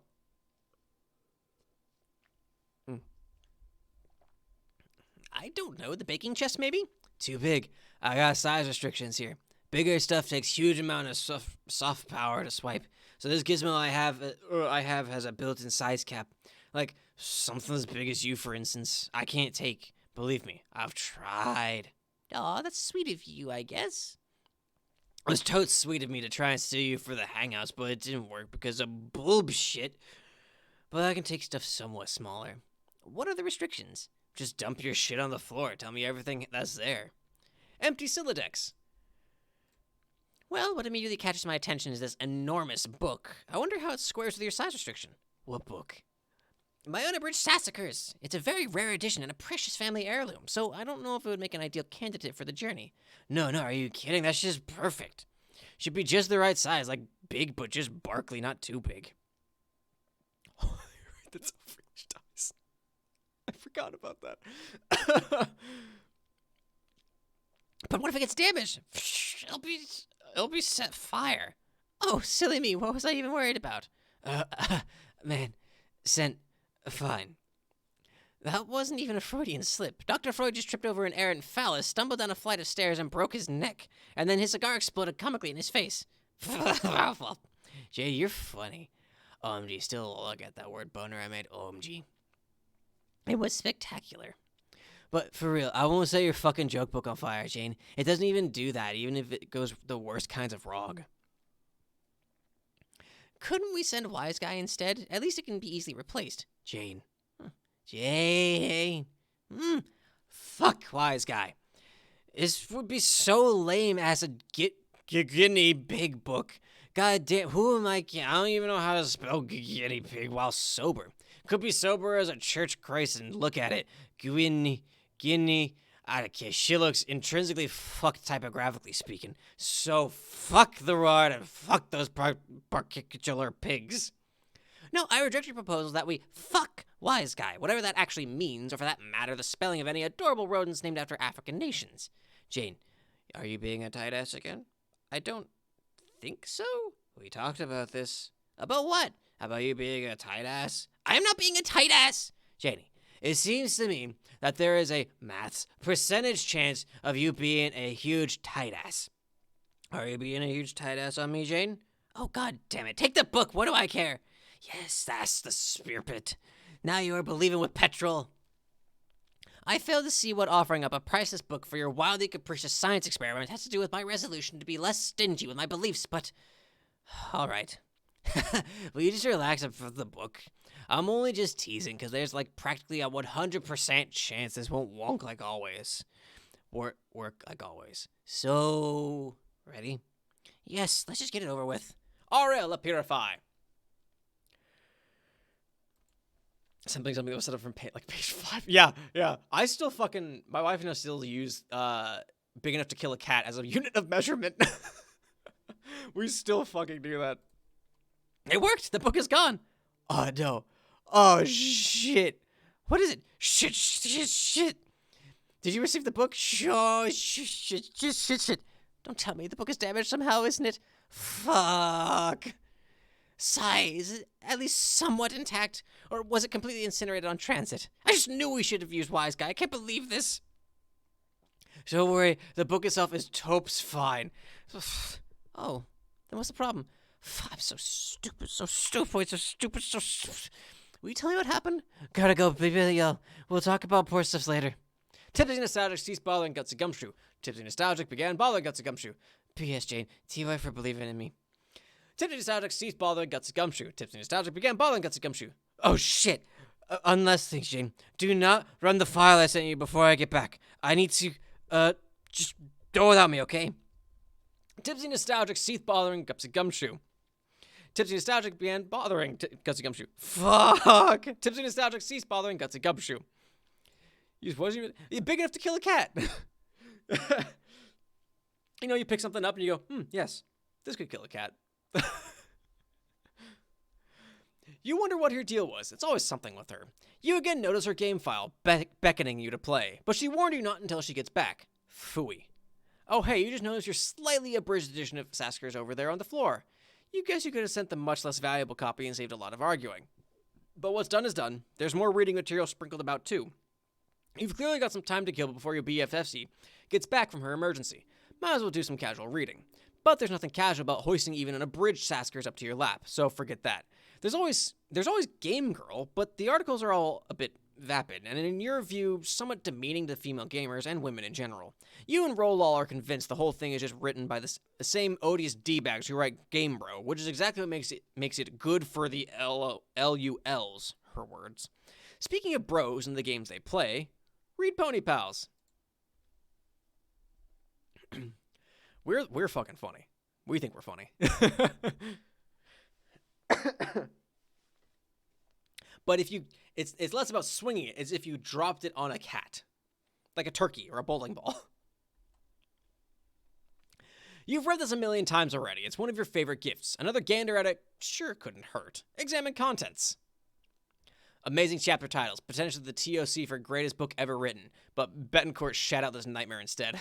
Screaming Ponies, motherfuck. Danger. Blood in the Snow, holy shit. Acorn Shadow, A Pony Broods. 11, Final Freakout, Appendix A, Official Body Count. Horseshoes. Whatever. Flip to page 1.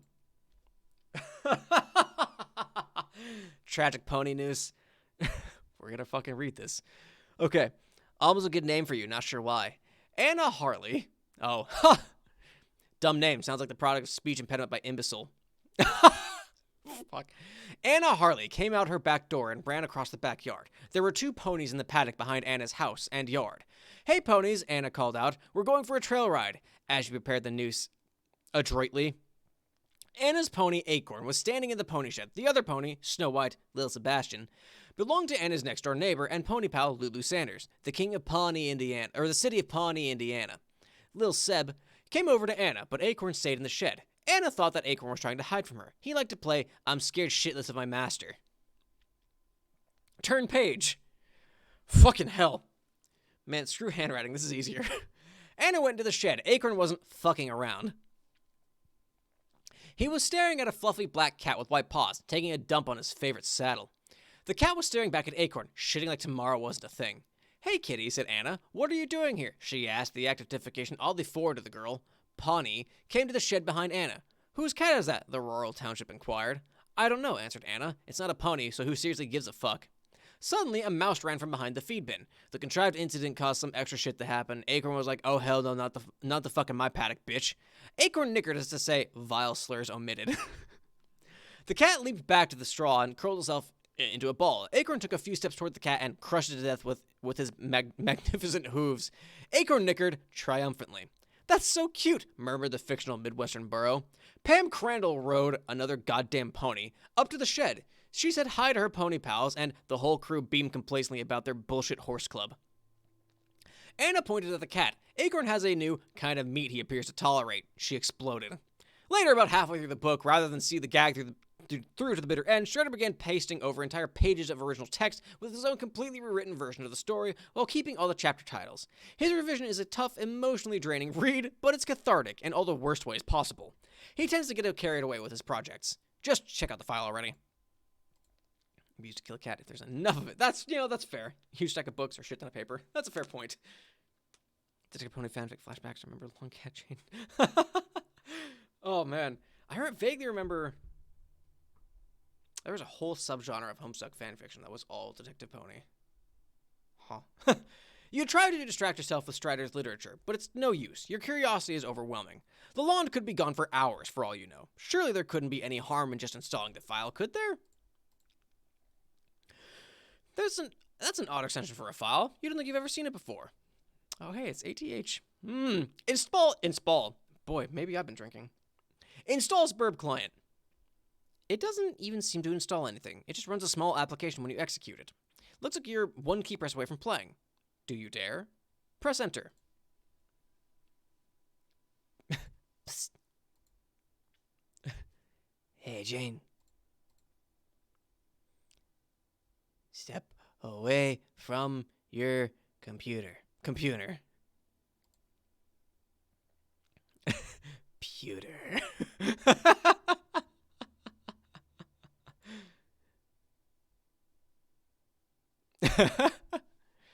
There's that doll theater version that was popular on YouTube. Oh, boy. What? Oh, fuck. Does it launch her out of the window? Oh, shit. Sweet catch. Oh, that's a good thumbnail, too, though. That's iconic, is what this panel is. God, you wish stuff would stop exploding. Answer D.I. Stry. Get yeeted.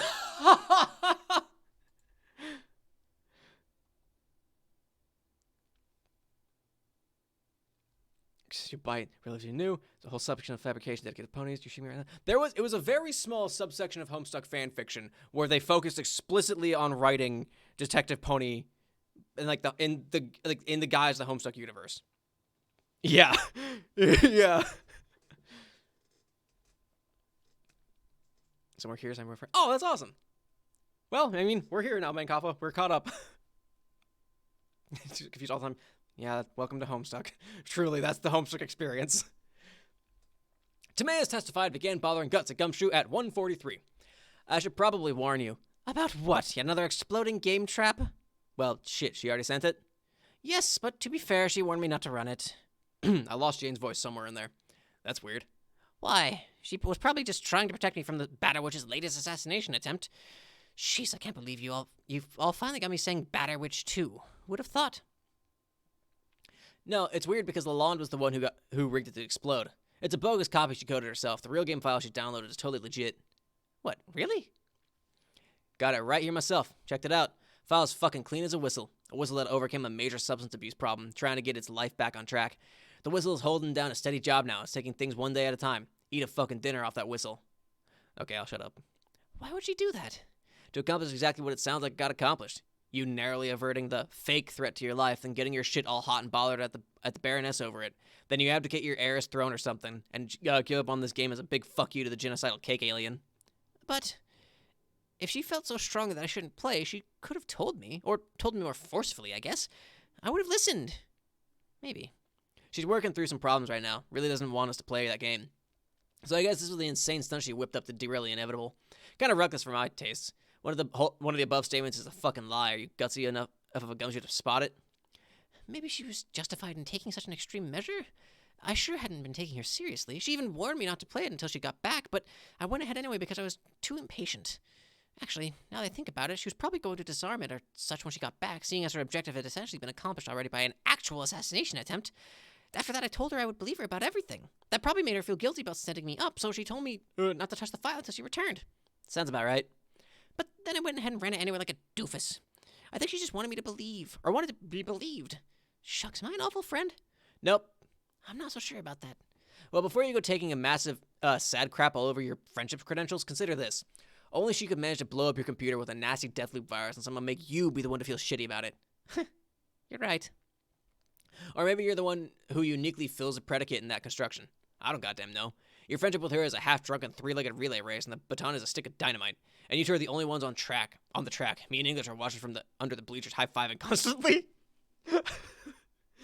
I guess it's a pretty apt metaphor, even though it doesn't make the slightest bit of sense. Yes. I just wanted to start playing the game so badly. Now more than ever, I have reason to believe the stakes have increased dramatically. They have, and will continue to do so. I don't know why I added extra words there. I don't know what I read. I don't know where those came from. I think our dream counterparts are all marked for death, and if we are to stand a chance, we must move quickly. I agree. Just heard about your assassinations on Prospect. Oh, she told you already? Who, RL? No, I read it in the newspaper. Are you being ironic again? No, I just picked up one of those sleazy Dursite tabloid rags. Sometimes they feature some pretty entertaining gossip about the royalty or whatever. But their primary dedicated is smearing Prospect. The press had a field day with the deaths of the page and the maid. Dursite? You mean the other planet? The evil one? Durs, yeah. Not evil necessarily. That's a bit simplistic. The kingdom represents the forces of opposition to Prospect and the four heroes. Us. What did the story say about me? Dead. Was the big-ass headline. Then a photo of your dead body lying there, followed by a lot of bullshit slander. It was also reported your tower exploded. They couldn't find the body to give it a proper funeral. Probably incinerated. I didn't realize you had woken up in the game already. When did that happen? Dunno. Years ago. Don't really recall. I guess I shouldn't act surprised. You didn't tell me. Or, I act surprised you didn't tell me. Well, with all your highfalutin secrecy. It's hard to explain. I was never technically asleep there. I was awake without realizing it. Then I realized it. And I sort of learned how to be awake there while awake here, too. I am awake there now, albeit pretending to sleep. Pretending? Why? For one thing, it gets a bit distracting imagining two alert bodies in different places at the same time. And for another thing, it's better to maintain appearances. Everyone on Durst believes their heroes haven't woken yet, though they're both rumored to be very active sleepwalkers, which is half true. She can't ever seem to sleep still. Goes off wandering for days. Sometimes I gotta go round her up from some godforsaken cranny of the abyss, drag her tipsy ass home, tuck her back in. Maybe I'll chain her leg to the bed if she doesn't wake up soon. Though, in light of recent assassinations, her slumber attraction to the void probably works to her advantage. No one ever knows where she is. I'm still not sure I'm following. Why are you maintaining the appearance of being asleep? On Prospect, it seemed as if the people were regarded me and Jake very highly, like celebrated figures. Is it not the same way on Durst? No, it's essentially the same situation here. They glorify us in the same way, almost like we're their purple pajama team mascots. Even though they'll completely oppose our objective when all is said and done. Kind of ridiculous, really. But even so, I think it's better to lay low, not alert anyone to my alertness. That way I can sneak around and gather information, do some reconnaissance before shit starts getting real. In other words, read newspapers, get a feel for the word on the street and such, as might a detective. Yeah, among other things, like keep an eye on agent activity. You mean secret agents? No, more like high-ranking officials. Judging from your knife wound, I'm betting you were victims of the you were the victim of the archagent himself. You should feel honored, I guess. Who's that? A guy named Noir. Real nasty dude. Crazy ambitious. Loves knives. If we're going to stand a chance of winning this thing, I've got this nagging suspicion we're going to have to take him down first. And a feeling that nags equally, it ain't gonna be easy. Boy, howdy, I don't know why fucking brain stopped working there. I gotta catch up. Fuck. Friends and Pester Quest, majority shitstorms, Homestuck, epilogues. Yeah, epilogues are gonna be a real thing, from what I've heard too. Got mad about them. Well, they're free though.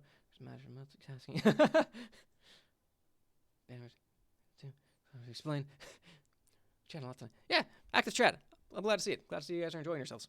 I mean, I'm not too concerned about spoilers because, in all honesty, spoilers actually drive me to get to the point. That's how my wife got me to play BioShock in the first place. I refused to play BioShock until she told me the ending to BioShock, or she told me a big spoiler to BioShock, not the ending itself. But that drove me to fucking play it. So, like, keep spoilers to a minimum for anyone in the chat who hasn't seen it, but I'm not too concerned about it.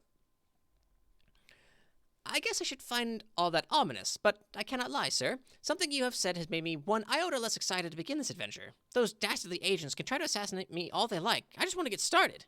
That's the most awesome way to be, Jane, and it is again why you will be our leader. Sort of. Right. Still fixing to pull the strings for us per your extensive puppet metaphor? Pulling them as we speak. I am having Lil Seb install a real copy of the client on another computer in your house. A clean computer. Not any of this BC Corp garbage you tend to accumulate. I'll have to insist from this point onward you employ neutral devices. That shit fucks with your head. Alrighty, I think I can make that concession. Once it's installed, I'll connect with you. I will be your server player. I know this isn't what you were hoping for, but some improvisation is in order. While you get the ball rolling, I'll try to talk some sense into that mercurial booze hound. Sounds like a plan. I do hope she comes around. It would be a bummer to play without her. She will. Say, don't you even have any machines that survived the explosion besides this one? Do you even have any machines that don't inundate you with fucking hamburger helper ads and Guy Fieri's heinous propaganda? I guess not. Still, some nice things were surely destroyed. I think Detective Pony was caught in the blast. It's unlikely Acorn survived. A fitting end to the life of a moral compromise. Yeah, that's what that word is. So, since I'm apparently out of neutral devices, which computer is Seb installing the file on? On your dad's computer downstairs. One in the study. Watch someone try to summarize Homestuck. You know what? That's a fair point, guy.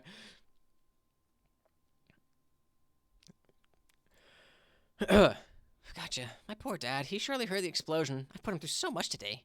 Oh no. What? I had a dreadful thought. The kitchen is just below my room. What if he had begun baking his afternoon cake when my computer exploded? His afternoon cake. I would love to be in such a position that I could make afternoon cakes. I wouldn't worry about it. Maybe I should go look, though I'm a little afraid to. I think it'll take a lot more to kill that dude than a little falling debris. Trust me. Something helps about kids and fun. Definitely, nothing bad happens ever. What got me reading Homestuck was a guy by the name of Golden Tot. He's an FF14 streamer now, but he did a lot of like stick animations back in the day, and he got me into Homestuck because someone asked him what the hell is Homestuck on his Tumblr, and his summary was it's about a murderous clown who kills his friends on a meteor. That's what got me to start reading it, and I was so confused when I started reading. I hope so. The Crockers have something of a legacy when it comes to losing forebears and mysterious explosions. I would be so sad if I kept the tradition alive like this. The most you have to worry about is getting grounded back to the Stone Age. When you enter the session, he'll probably lock you up in a prison cell on Durst. Probably stick a huge safe in front of the bars for good measure. Now do me a favor and hop off the couch. Okay.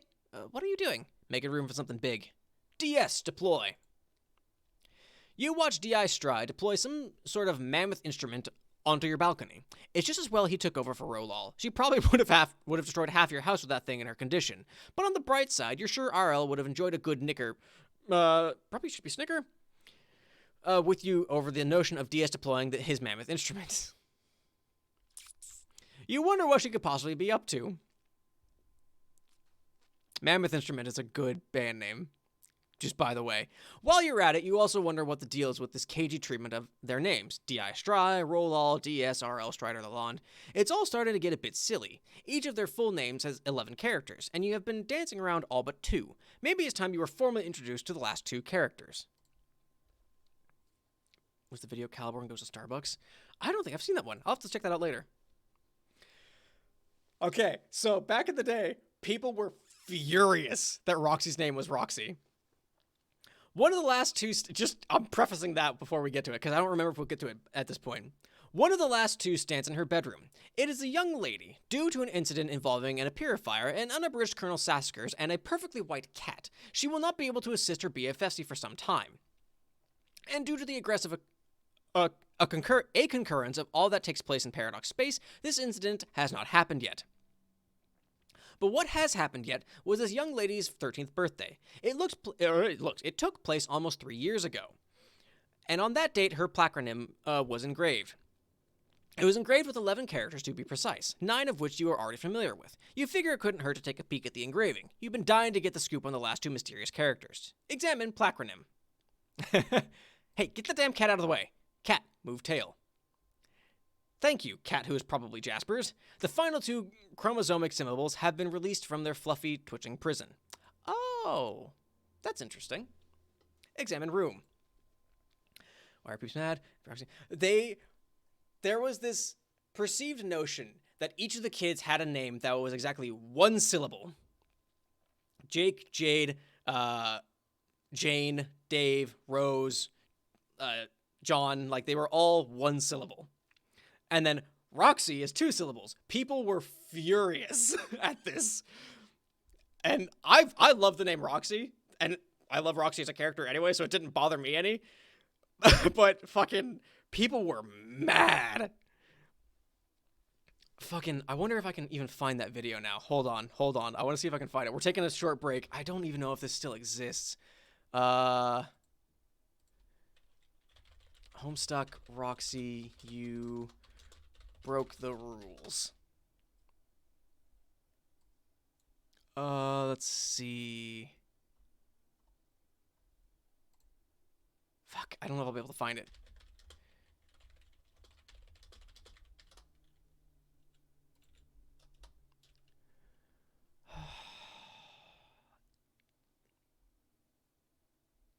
I don't think I'll be able to find it. Damn it.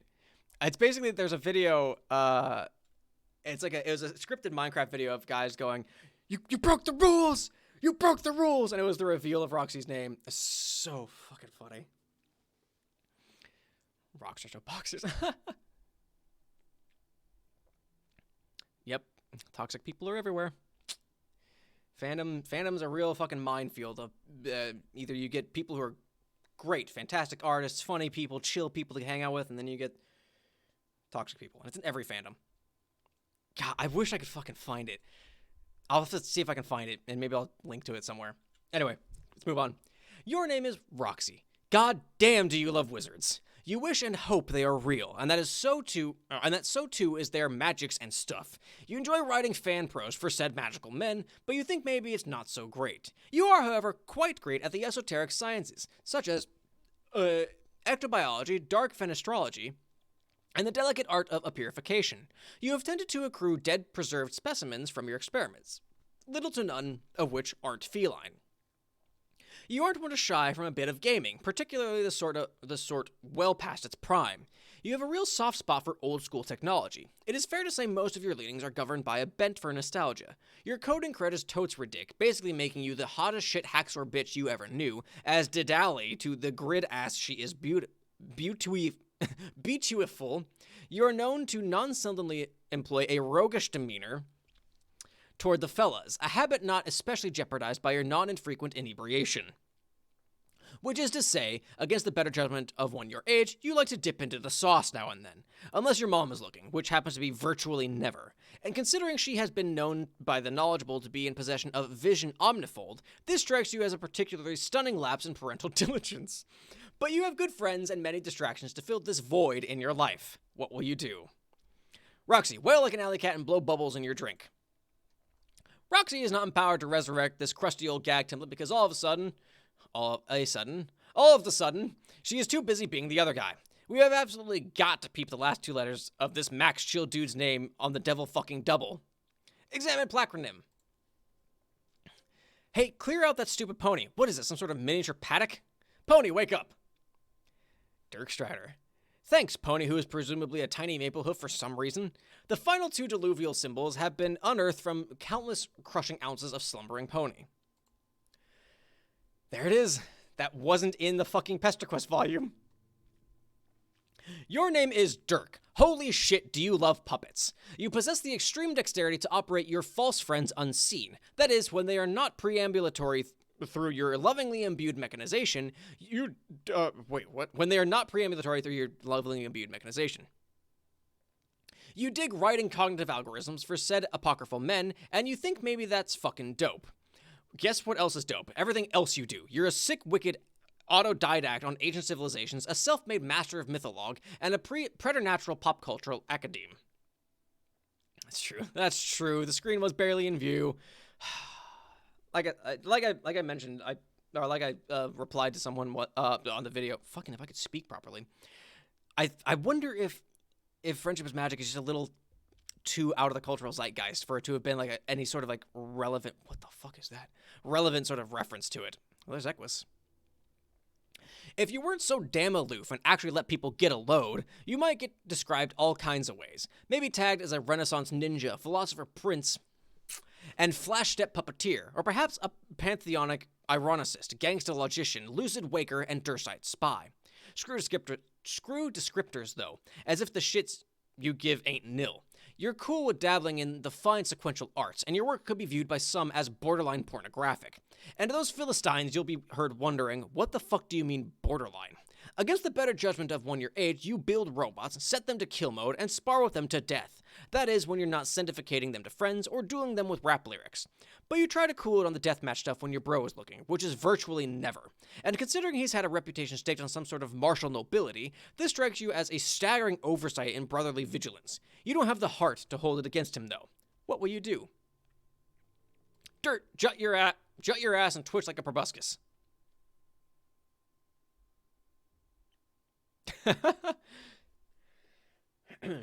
Is always relevant to bronies, unfortunately. Yeah, well, unless they are reformed, such as I. I don't claim that title anymore. I haven't for years, though it is a dark smudge on my history. But we grow, we learn. That's how you become a better person. There's no way in hell you're going to give this gag the time of day, even if you weren't suddenly totally lambasted by the character select screen again from way out of left field inside your glasses. Once again, you are grabbing the plush by the rump. You are in absolute command of your destiny, as long as you don't pick the two characters who are grayed out, which is a universally understood UI convention for non-clickability. Also, as long as both other available choices are finished being drawn, we are passing out free will like cheap cigars. Acquaintances are pretty good, I guess. Brandon's other obsessive fans. It's the cloppers. The thing is, it's the loud ones that give the fandom a bad name. Yeah, boy, howdy, yeah. That was what made me embarrassed to ever claim being a Brody once that became a real issue. Because at the start of the fandom, it was fine. Just a bunch of people enjoying a really cute, fun cartoon. Because I still love the cartoon. But then the title Brony just got associated with the cloppers. And that was like, I'm out. Fucking peace. I'm done with this. So, that's how that went. Roxy! You are now Roxy. What were you up to again? You were floating somewhere in the nonlinear time stew of paradox space, and we were hoping to get a handle on the exact chronology of your situation. Perhaps your successive actions will oblige us? Yeah, you aren't really listening. You're going to do whatever the hell you want. Go grab that sweet gun. You pick up your high-octane laser gun. It's powered by the most deadly sciences you know of. You keep a couple specific allocations in your portfolio on standby. You try to stay as sharp as possible in unarmed combat, because you never know when you'll get ambushed. It's dangerous out there. Examine Dead Mutant Collection. You say I'm a furry. I was listening to Grumps today. The whole Dan is a furry thing was fun. Call the normies fleshy. The biggest one has been around for as long as you remember, encased in that glass-like material. You've considered giving it a name, but it always struck you as a little morbid to name a dead cat. The others were the result of a few experimental mishaps before you got the hang of the ectobiology equipment. You keep them around to remind you of the perils of the inexact science. And also because they're weird-looking and cute. You've since cloned many healthy felines, but they all live in the laboratory out back. Your pet cat doesn't really get along with other cats, and you don't want to upset him. Capture log 1. You tuck the biggest one into your message in a bottle modus. These little guys are quite handy for busting through windows whenever you're ready to christen a new fenestrated plane. Take books. You take the first 6 books of your mom's best-selling series, Complacency of the Learned. She made an impossible fortune off of these books, considering how dark and inaccessibly written they are for young readers. More money than the U.S. financial system could even account for as legitimately circulating in the economy. Many suspected real-life witchcrafts were involved, which is what some believe discouraged criminal investigation into the matter. The feds were afraid, and the Baroness nervous. God, you hope that's all true. Don't we all? Examine COTL poster. Let's come to the first side. I loved his reasoning behind it all. Just like, you know what? Yeah, there are people in there that are good. That's fine. Complacency of the Learned. Some original edition cover art from one of the books. It features the androgynous young apprentice, Calmasis, who throughout the series plays the roles of anti-hero and chief antagonist. She/he convinces fellow disciples to rebel against Zazarpan's vaunted complacency, and one by one hunts down each wizard. All 12 are killed, but the predicant scholar himself, forcing a showdown. The poster depicts the notorious chess match between Calmasis and Zazarpan. Zazarpan had a reputation for being unbeatable. He had never lost a match, even to the gods, but his apprentice was able to beat him in the wizard's duel by first becoming checkmated, and through some unprecedented enchantment, continuing to play beyond the death of the king. You love your mom's books and find them heavily inspiring, but you can't help but feel the work is exhaustingly heavy-handed at times. You kind of prefer to write more lighthearted things. Actually, crack a joke now and then, you know? Say hi to Kat. Yeah, no, yeah, I fucking love. I haven't been listening to the Game Grumps, but honestly, working from home has given me an opportunity to listen to them and not have to worry about people coming up to me like, "What are you listening to?" It's usually when I'm in the office, I just listen to music or whatever, but I'll actually listen to the Grumps now. Because I'm like, hey, I don't have to worry about what I'm listening to now. Calvin is the OG NBA films. Like, yeah, really. They really were. Your cat Freelish hops down to the bed to greet you and immediately situates himself on something important, one of your creative writing journals. You named him after your favorite wizard from COTL. He was just such an endearing, bumbling fellow before he was murdered. Calmus has put an insidious curse on him, which caused him to go insane over several years. He began filling a book with all of his arcane knowledge, which was said to be limitless. The tome grew to monumental proportions and became a virtually unreadable patchwork of impenetrable erudition. When the young wizard finally caught up with him, he was a quaking, incoherent madman. She/he put him out of his misery by crushing him to death with his own massive text. You just think it's a fitting name for him for some reason. The macabre demise notwithstanding, of course. Hey, Chris Neros 96, how you doing? Welcome to the last few minutes of the stream. You politely scoop Friglish off the books. That a boy. Technically, only one of these books is yours, the writing journal. You're pretty secretive about your writing. Sometimes even you can hardly bear to read it. You are highly aware of the formidable writerly shadow cast over you, and can be critical to the point of embarrassment over your work. Just how drunk were you when you wrote this? You have to wonder yourself. You don't think you'll be peeking at it soon. Maybe later. The other book is another point of embarrassment, for completely different reasons. Read other book. This is Jake's private journal. One day, when you were feeling especially frisky, you swiped it with your purifier, not actually expecting it would work. But then you debated with yourself for weeks over whether to read it. When you finally took a peek, you were strangely relieved to find all this nonsense, instead of his private thoughts. But you still didn't have it in you to cop to the theft. You just agreed what a shame it was about his missing book. You have no idea what these letters mean. Some kind of code? Bark? Crab? Abracadabra? You have no clue what was running through that kid's head. Not unlike always. Get little ray gun. It's another iconic one.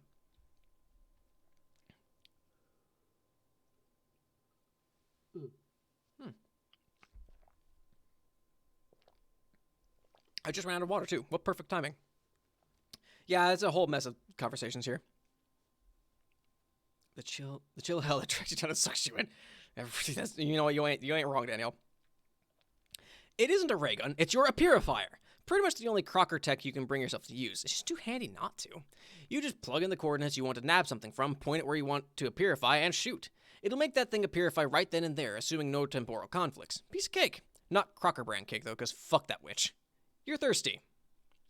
That isn't a command. Excuse me, but you beg to differ. You poured that beautiful martini a little while ago, and you've been letting it gather cobwebs while you horse around with random shit in your room. What a crime. Sip martini thoughtfully.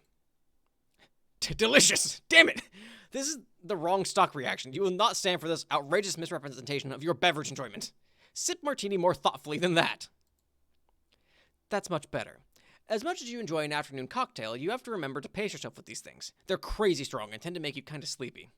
Oh my, how inviting does that soft plush pile look about now? Quite, you think. Examine plush pile. You like to ensconce yourself in this friendly heap when you play games. Gosh, it looks soft. Your eyelids are getting heavy. Succumb to unfathomable booze snooze. Oh, there you go, wobbling. Look out below. Blackout. Nap time. Roxy. Sleepwalk.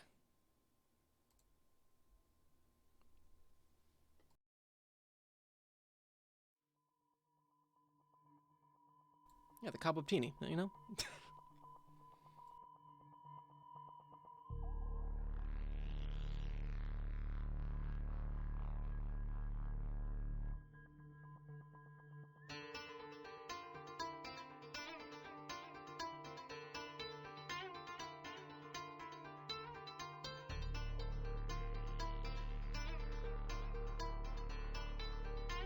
There she goes.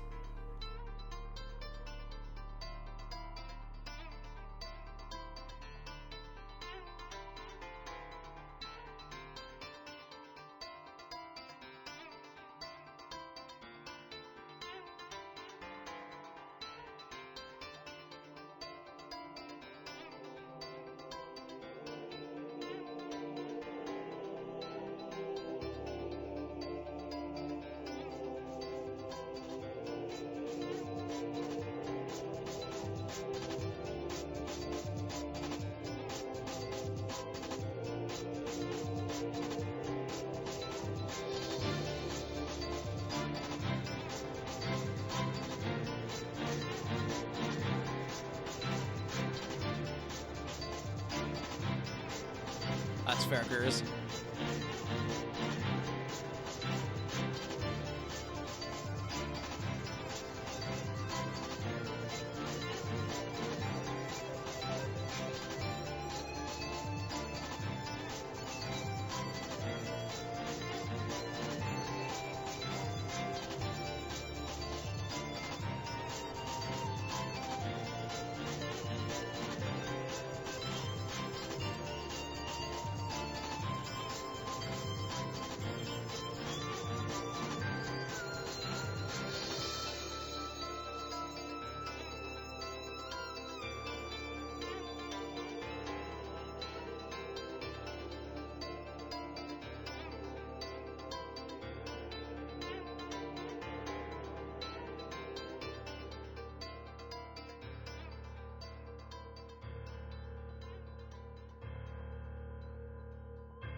There we go. Yeah. Roxy, wake up. All right. Well, it is 4 o'clock. Neptune car cat, yeah. And his Night of Blood hoodie. All right, well, that is a stream, everybody. We made it about 200 pages. That's not bad.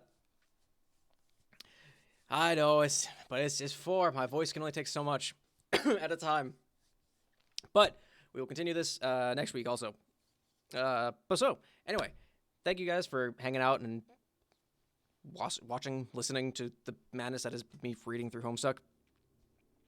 But yeah, thank you guys for hanging out and chatting. This was awesome. I'm glad you guys all swung by. It's rad. Fucking love it. But anyway, for those of you that are watching on YouTube, if you liked it, make sure you click the like button and subscribe if you did. New videos every Monday and Friday, 1 p.m. Eastern Time. Mondays are my stream VODs. Link in the description to my Twitch channel for information. Friday's a normal upload.